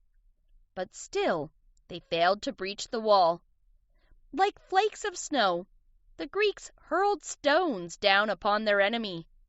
So Zeus sent his Trojan son, Sarpedon, into the thick of the battle. With his bronze shield and 2 spears, he hurled himself at the wall like a hungry mountain lion. The noise was terrible as shields and spears clashed. Greeks and Trojans now hacked at each other along the wall. The battle was even until Zeus decided to favor Hector. He gave Hector enough strength to hurl a great stone to shatter the gate before him. "Forward, Trojans!" he called. "Set fire to the Greek ships!" Nobody could have held Hector back as he leapt through the gate, his face as dark as nightfall, his armor and spears gleaming. As the Trojans swarmed behind him, across the wall and through the gates, the Greeks fled back to their ships. Zeus turned his eyes away from the battle by the ships and left them to fight, certain that no other god would interfere. But his brother, Poseidon, was also watching, and he pitied the Greeks. He strode down the rocky mountain, ordering his chariot to take him to the Greek ships. Then, unseen, he called out to Ajax, "You can save the Greek army if you fight with your old courage. The wall is safe, except for the place where Hector rages. Stand fast there." Then he rallied the others, who were dead on their feet and losing heart. "We must not give up! We must attack for the sake of our honor!" The Greeks rallied. The Trojans still pushed forward, shields together, like a boulder crashing down a mountain slope. But they met a line of Greek shields and retreated. Men charged at each other like rough winds in a storm. Ajax moved out to challenge Hector. "Do you really think that you are going to destroy our ships?" he taunted. "Soon Troy will fall to us." "What rubbish you speak," Hector called back. "You'll die with the rest of them. My spear shall cut you to pieces." He led his men forward with a mighty roar, hurling his spear at Ajax. It missed his skin, settling on his shoulder straps. Ajax picked up a boulder and hit Hector on the chest, making him stagger. His second spear fell from his hand as he crumpled in the dust. The Greeks rushed toward him, crying in triumph. The best Trojans, including Aeneas and Polydamas, protected Hector with their shields. Then they carried him back to Troy. Now, with renewed effort, the Greeks pushed the Trojans back through the wall across the plain. Zeus woke up to see the Trojans being chased by the Greeks, and Hector coughing up blood. He was furious. "This is my brother Poseidon's fault," he said to himself. "I shall tell him to stop this fighting at once." Poseidon was angry too. "What has this got to do with Zeus?" he thought. "When the world was divided into 3 parts, I received the sea, Zeus the skies, and our brother Hades the underworld. But the earth belongs to us all. I shall not do as he tells me. He can't scare me with his threats." Zeus called Apollo to help him, telling him to put new strength into Hector. Like a horse breaking from its stable, Hector ran forward once more, urging on his men. At first, the Greeks held hard, like a cliff of granite, but Hector attacked like a pitiless lion attacks a herd of cattle. Breaking the Greek ranks, the Trojans picked off their leaders one by one. Diomedes, Odysseus, and Agamemnon, all injured, retreated to Nestor's side. Suddenly the Greeks turned and ran. "Hold your ground!" Nestor shouted. "Defend the ships!" Ajax called. "Fight like men!" But the slaughter by the ships was terrible to see. Chapter 7. The Death of Patroclus. As the battle raged, Patroclus came weeping to Achilles. "Friend, why are you crying like a young girl?" Achilles asked him. "We are in terrible trouble," Patroclus replied. "All our best men are wounded or fighting by their ships. You and your pride! It is your fault. You have done nothing to prevent this destruction. Give me your armor. If the Trojans think you are fighting again, they will break off the battle for a while. I might be able to drive them away from our ships." Achilles, still speaking bitter words about his quarrel with Agamemnon, agreed. "Yes, you must defend the ships, Patroclus," he said. "But do not fight too long. Do not lead your men on to Troy. Turn back when you have saved the ships, and leave others to carry on the fighting." Patroclus put on his friend's armor. Horses were fastened to his chariot. Then he rode with Achilles' men toward the ships. They swarmed like wasps around the Trojans, filling them with panic. Patroclus hurled his spear and killed their finest leader. The Trojans fell back with a great roar, and the Greeks poured forward. Each one killed a Trojan leader, including Sarpedon, the son of Zeus. As the Trojans retreated, Patroclus chased after them, filled with revenge. He separated the Trojans as he moved through the swirling dust, longing to kill Hector. He forgot the words of Achilles. Instead of turning back, he raced on to Troy. He tried to reach the great walls 3 times, hurling himself among the Trojans as Hector watched from the gate.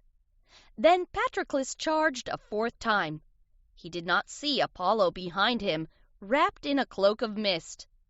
Apollo knocked off his helmet, and as Achilles' helmet rolled in the blood and dust for the first time, the Trojans saw that he was not Achilles. As the dazed Patroclus stood there, a young Trojan speared him in the back. Patroclus pulled out the spear and retreated. But Hector ran after him, stabbing his enemy through the lower belly. "Patroclus," Hector shouted, "the vultures will eat you on this spot. Even great Achilles could not save you." Patroclus, with his dying breath, replied, "Zeus and Apollo gave you the victory. They conquered me, not you. You too have not long to live. You stand already in the shadow of death by Achilles' hand." As he spoke, death took him. Hector put his foot on Patroclus's body, withdrew his bronze spear, and left. Menelaus saw that Patroclus had been brought down. He advanced through the ranks and stood over his body like a mother cow protecting her calf. Many Trojans came to taunt him and try to claim the body, and he killed one of their great leaders. "What shall I do?" Menelaus asked himself. "I cannot desert Patroclus, who fell fighting for us. I shall find Ajax to help me. Although Hector will take the armor, we must try to bring the body back to Achilles."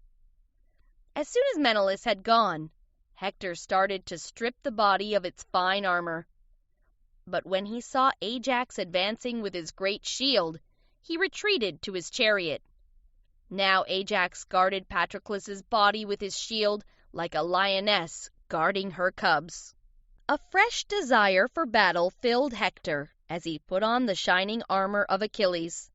He roused his men to fight with piercing shouts. The ground outside the walls of Troy was soaked with crimson blood, and Trojan bodies mingled with Greek bodies. The grim battle lasted all day, the battle for the body of Patroclus. At last, out on the plain, Athena came to the rescue of the Greeks. Like a shimmering rainbow, she wrapped herself in a mist and plunged herself among the Greek armies, urging them on. Achilles did not know what had happened. The battle was raging so far away, under the walls of Troy. He did not even think that Patroclus would try to enter Troy without him. Menelaus sent messengers to Achilles to tell him of his friend's death. But even if Achilles wants to fight, Menelaus thought, he cannot come to help us without his armor. As Patroclus's body was lifted from the ground, the Trojans chased the Greeks like hounds, hunting a wounded animal. Hector and Aeneas pressed forward, and the Greek soldiers fled in front of them. But when the Greeks made a stand, they retreated. And in this way, the Greeks brought Patroclus's body back to the ships, through the battle that raged all round them like a fire. Chapter 8. A Change of Heart. When Achilles heard the news of his dear friend's death, a black cloud of grief engulfed him. He threw himself to the ground, smearing dust across his face and body. He pulled out handfuls of hair. "Oh, mother!" he cried. "Patroclus is dead! I loved him as much as I love my own life. Hector has killed him and stripped him of my splendid armor. Hector shall pay for the blood of Patroclus. He shall die by my spear."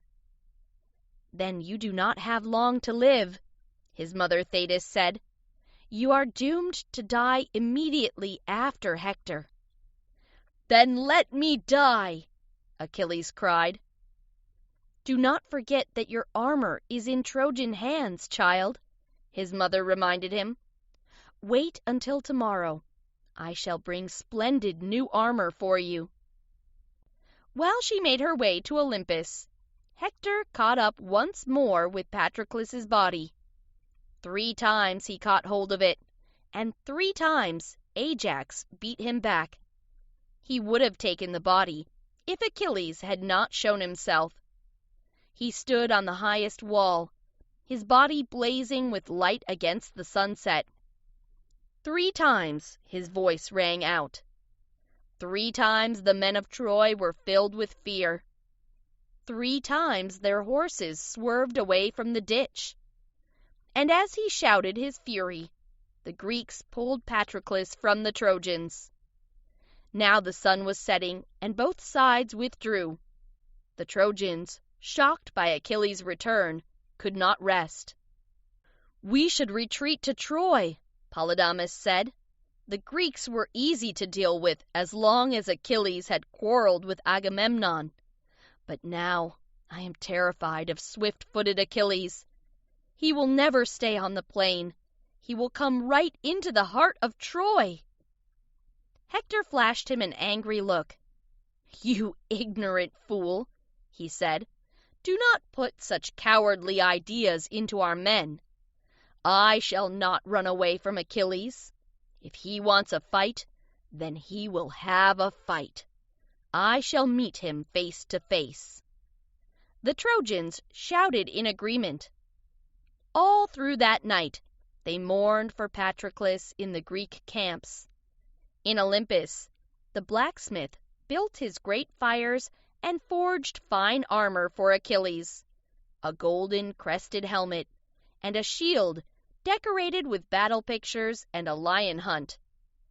When dawn came, Thetis delivered the armor to her son. He was still weeping, his arms around Patroclus. "Agamemnon and I must make peace," Achilles said. "Then I shall summon my men to battle." And so the quarrel ended. The Greek soldiers shouted for joy. After making sacrifices to the gods, Achilles put on his armor. His eyes blazed like flames of fire, although grief still filled his heart. Then he raised the battle cry, and knowing that his own death was close, drove his powerful horses forward. The Trojans lined up on the high ground of the plain. They shook in terror at the sight of Achilles. Athena thundered orders to the Greeks, and Ares screamed like a squall of wind at the Trojans. And so the gods, encouraging both armies, set them at each other's throats. As the gods thundered, the earth trembled. Achilles went into battle, wild to fight Hector. But Apollo sent him only Aeneas. The 2 champions faced each other, determined to do battle. Chapter 9. Revenge. Aeneas was the first to step forward, brandishing his spear. Then Achilles sprang like a lion. "Aeneas!" he shouted. "Why have you stepped from the ranks to meet me? Are you hoping to step into old Priam's shoes when he dies? Have you forgotten that he has sons of his own? I suggest that you retreat now." "You cannot frighten me as you would a child," Aeneas replied. "I have heard enough of your words. Let us taste each other's spears." They fought hard, and it was only with the help of Poseidon that Aeneas escaped death. "He has saved his skin this time," Achilles thought, "but he will not be anxious to face me again." He leapt back into the ranks and shouted, "Do not stand there waiting for the Trojans! Pick out your man and put your heart into the fight." Hector heard his words and shouted to his men, "Proud Trojans, do not be frightened by Achilles. He is full of boasting words. I am going to fight him." The battle cry went up. As Achilles sought out Hector, he fought like a madman with his spear, stabbing and chopping. With blood-curdling cries, he pushed through the Trojan ranks. His horses trampled men. The wheels of his chariot were sprayed with blood. The earth ran red as he pressed on, in search of glory and thirsty for revenge. When the Greeks reached the river Scamander, Achilles cut the Trojan army in two. One half he drove across the plain toward Troy. The other half he herded into the river. The water whirled around them, echoing their cries. Achilles left his spear propped up against a tree and leaped into the water. With his sword, he hacked men to the right and to the left. The water turned red with their blood. When his arms were tired, he took 12 Trojans alive and sent them for slaughter down by the ships. The Trojans ran like frightened fawns and took refuge in Troy. As the Greeks advanced, their shields together, Hector waited at the gate, clad in Achilles' old armor. But Achilles was furious that so many Trojans had managed to reach safety. He cursed Apollo as he raced like a horse toward the walls of Troy. "You have robbed me of a great victory," he shouted. King Priam was the first to see Achilles, shining like a star as he sped across the plain. The bronze of his armor gleamed. The old king groaned. "Achilles has already robbed me of so many sons," he wept to Hector. "Do not fight him alone, my son. He is far stronger than you." But Hector stood firm at the gate, like a mountain snake waiting for a man beside its hole. Achilles came to him, his bronze armor glowing like a great fire. Hector trembled. Then he fled in terror. Achilles followed him like a mountain hawk. 3 times they ran around the city walls. Achilles could not catch up with Hector, and Hector could not shake off Achilles. In Olympus, Zeus made up his mind. "Athena shall decide whether Hector lives or dies," he thought. When they came again to the gate, Athena spoke to Achilles. "Hector is hungry for battle, but you and I are going to kill him. I shall disguise myself as Hector's brother and bring him to you." And in this way, she led Hector forward. "Achilles," Hector said, "I am not going to run from you any more. If Zeus allows it, I shall kill you and strip you of your armor." "There can be no pact between us," Achilles replied, "any more than there can be between a lion and a lamb. There is no way out. One of us must die." Hector shouted for his brother to bring him his long spear, but he was not there. "So Athena has tricked me," he said to himself. "Evil death is now staring me in the face." With these words, Hector drew his sword and swooped on Achilles like a high-flying eagle diving on its prey. Achilles sprang to meet him, his heart full of savage hate, stabbing him on the neck where breastplate and helmet do not meet. Hector sank to his knees, dying.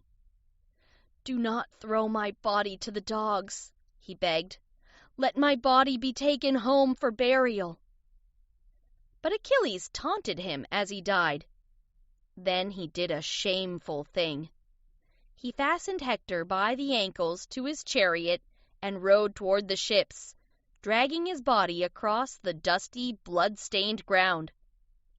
Patroclus was buried according to custom, with funeral games and feasting. But Achilles was so full of grief that he took out his chariot in the night and dragged Hector's body round and round the camp. For 12 days he did this, until King Priam paid a heavy ransom for the body of his beloved son. And there was a truce as they performed the funeral rites for the great Hector. The Iliad ends here, but the war went on. Achilles and Paris both died in battle. Even then, Helen was not returned to the Greeks. Virgil, a Roman writer, tells us how the Trojan War finally came to an end. The Wooden Horse. The Greeks grew tired of the war. They wanted to sail home to see their wives and children.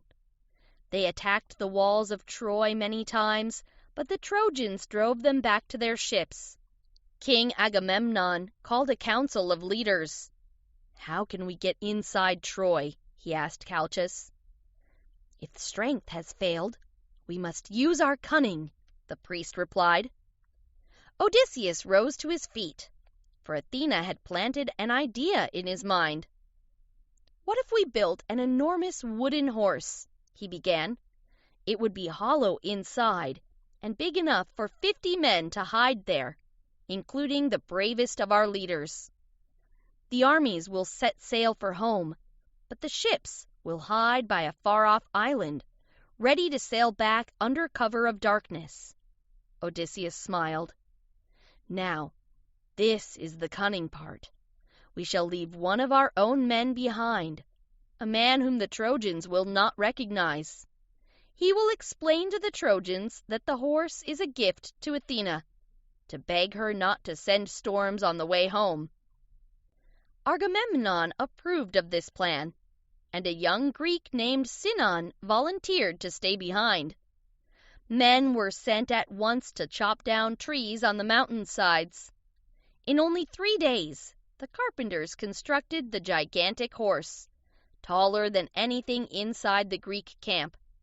50 men climbed inside, including Odysseus, Menelaus, and Diomedes. They wore soft cloaks around their bodies to muffle the sound of their clanking armor.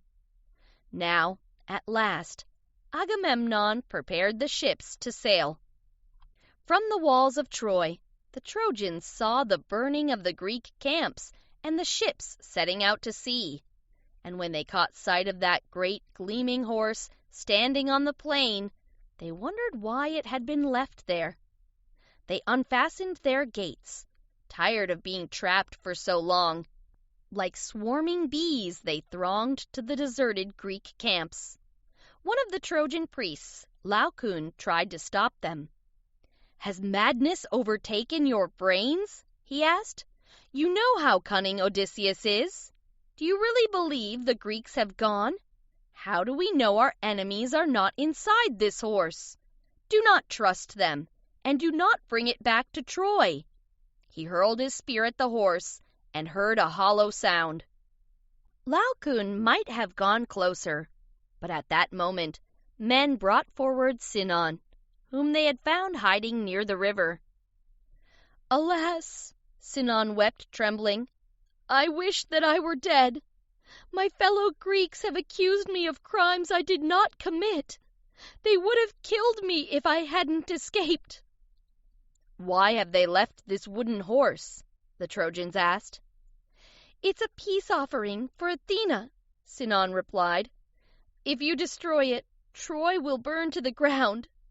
Take it into the city, and you will be glorious." The Trojans, moved by his tears and his words, untied him. "Forget the Greeks," they said, "and stay with us." And by fawning words, he did what 10 years of fighting had not. He won over the Trojans. But a dreadful thing happened. The sea divided at that moment, and from it rose 2 serpents, their forked tongues winding around Laocoon's sons and around Laocoon himself. Then they disappeared, leaving their mangled bodies on the seashore. King Priam watched in horror. "Athena is angry because we threw a spear at her gift," he said. "We must anger her no more. Fix wooden rollers beneath the horse," he commanded, "and bring ropes. We must take the horse to Troy at once." The Trojans hauled the horse along the steep streets of Troy and placed it inside the temple of Athena, and the people feasted and danced until night fell. As they slept, Sinon, standing on the temple wall, watched for the lights of the Greek ships returning. At last he saw them. Sinon ran to the wooden horse and called for the trap door to be opened up. One by one, the Greek men slid on ropes to the ground. Then they went straight to the gates of Troy and killed the guards. Now Troy was open for the Greek army. The soldiers poured through the gates like a river of flame. Trumpets sounded the alarm. Trojans rushed to defend the walls, but it was too late. Clashing spears and terrified cries pierced the night air. The slaughter that night was terrible to watch. Even women and children were hacked to pieces. Houses and temples floated in blood. King Priam was slain as he knelt to pray, and his wives and daughters taken into captivity. Nothing could hold the Greek soldiers back. Death came whether by fighting or by fleeing. As Troy burned, Helen hid in the house of Paris's brother, fearing a Trojan sword in revenge for Priam's death, and dreading the revenge of the husband she had deserted. Here Menelaus found her, but Odysseus was standing in the doorway. "I beg for the life of the beautiful Helen," he said. Helen's life was spared. Love replaced the anger that Menelaus had so long felt for her. And Helen, who had been the cause of that terrible fighting, went back to her husband's ship as his queen. The Greek ships set sail at last. The long war was over, and Troy, its temples, and the great horse had been consumed by fire.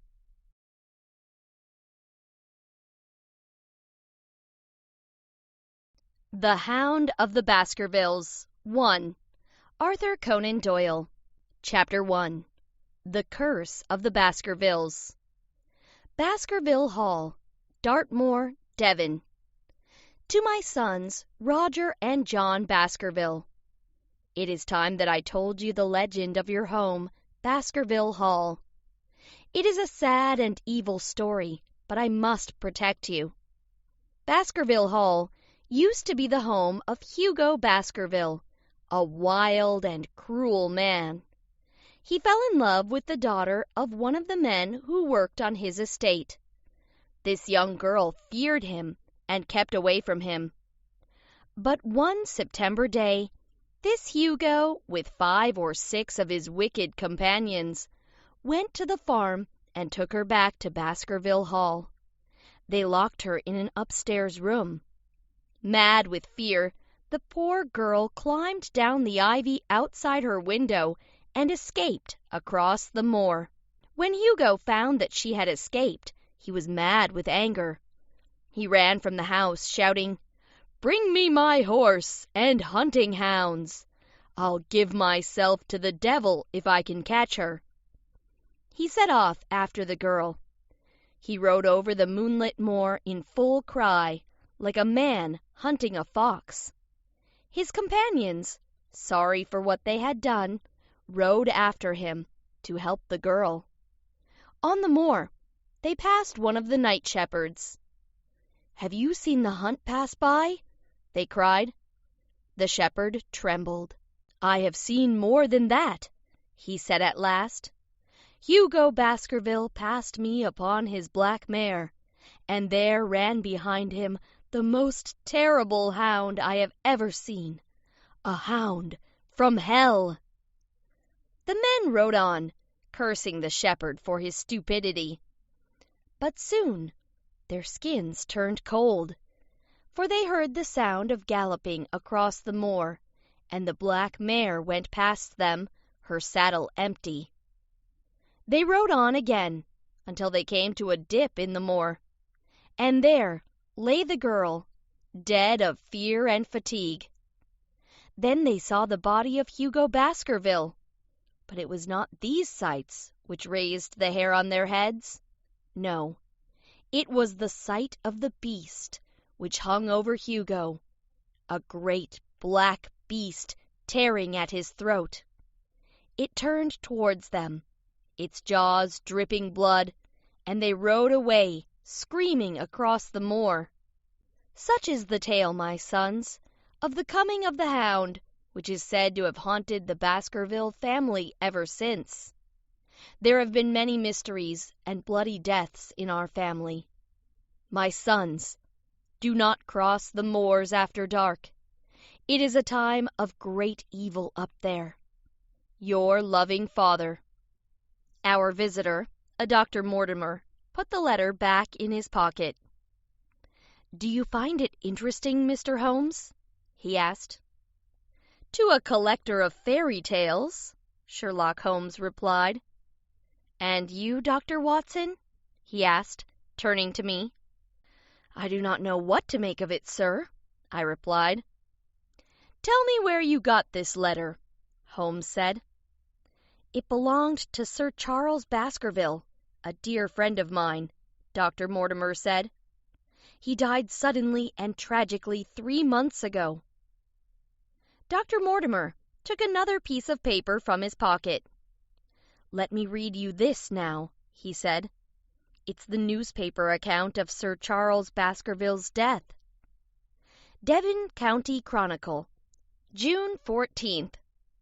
The recent death of Sir Charles Baskerville has cast a gloom over the countryside. It is only 2 years since Sir Charles Baskerville came to live at Baskerville Hall, but he had won the respect and affection of all who knew him. The facts of the case are simple. Before he went to bed at night, Sir Charles Baskerville always walked down the famous Yew Alley of Baskerville Hall. On the 4th of June, the night before he was due to leave for London, he went for his walk as usual and never returned. Mr. Barrymore discovered his master's body at the end of the walk. No signs of violence were found. Doctors confirmed that a heart attack was the cause of death. Unusual footsteps were found by the gate leading to the moor, as if Sir Charles had been walking on his toes, said one policeman. Sir Charles had no children. His next of kin is a young man called Sir Henry Baskerville, Sir Charles's nephew, believed to be in America. "Now tell me what isn't in the newspaper," Sherlock Holmes said. "I will be honest with you," Dr. Mortimer said. "Over the past few months, Sir Charles had become more and more nervous. He took the legend I read to you just now very seriously. He never went out on the moors at night. He often asked me if I had ever seen a strange creature up there when I was visiting my patients. I remember one evening very well." "When was this?" Holmes asked. "About 3 weeks before his death," Dr. Mortimer replied. "I was visiting Sir Charles one evening, and he was at the door when I arrived. I stood right in front of him, but he stared straight past me with a look of horror on his face. I turned round quickly and just caught a glimpse of something at the top of the drive, a huge black shape, like a calf or something." "Did Sir Charles say anything?" Holmes asked. "No," Dr. Mortimer replied, "but he was in a nervous state for the rest of the evening. I suggested that he go away for a while, perhaps to London, but he never got there." "Did you see Sir Charles's body?" Holmes asked. "Yes," he replied. "His face was so twisted that I hardly recognized him. And—" "And what?" Holmes asked. "There were footprints on the path," Dr. Mortimer said, "about 20 yards from the body."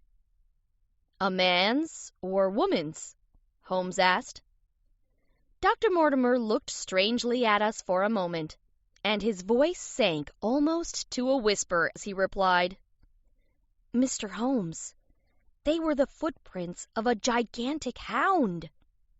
Chapter 2. The Warning. I shuddered as I heard Dr. Mortimer's words. Holmes leaned forward in excitement. "If only I had been called in earlier," he said. "How can I help you now, Dr. Mortimer?" Sir Henry Baskerville is arriving at Waterloo Station in exactly 1 hour and a quarter, Dr. Mortimer explained. I want you to tell me what to do with him. Is Baskerville Hall safe for a Baskerville? But if there is such a thing as an evil force, it could harm the young man just as easily in London, Holmes said. Go and meet Sir Henry Baskerville. Say nothing to him. Come back here at 10 o'clock tomorrow and bring Sir Henry. The next morning, at exactly 10 o'clock, Dr. Mortimer arrived with Sir Henry. Sir Henry was a small, dark-eyed man of about 30, strongly built with weather-beaten skin. He held out an envelope to Holmes. I hope this is a joke, he said. It is addressed to me at my hotel and bears the postmark Charing Cross.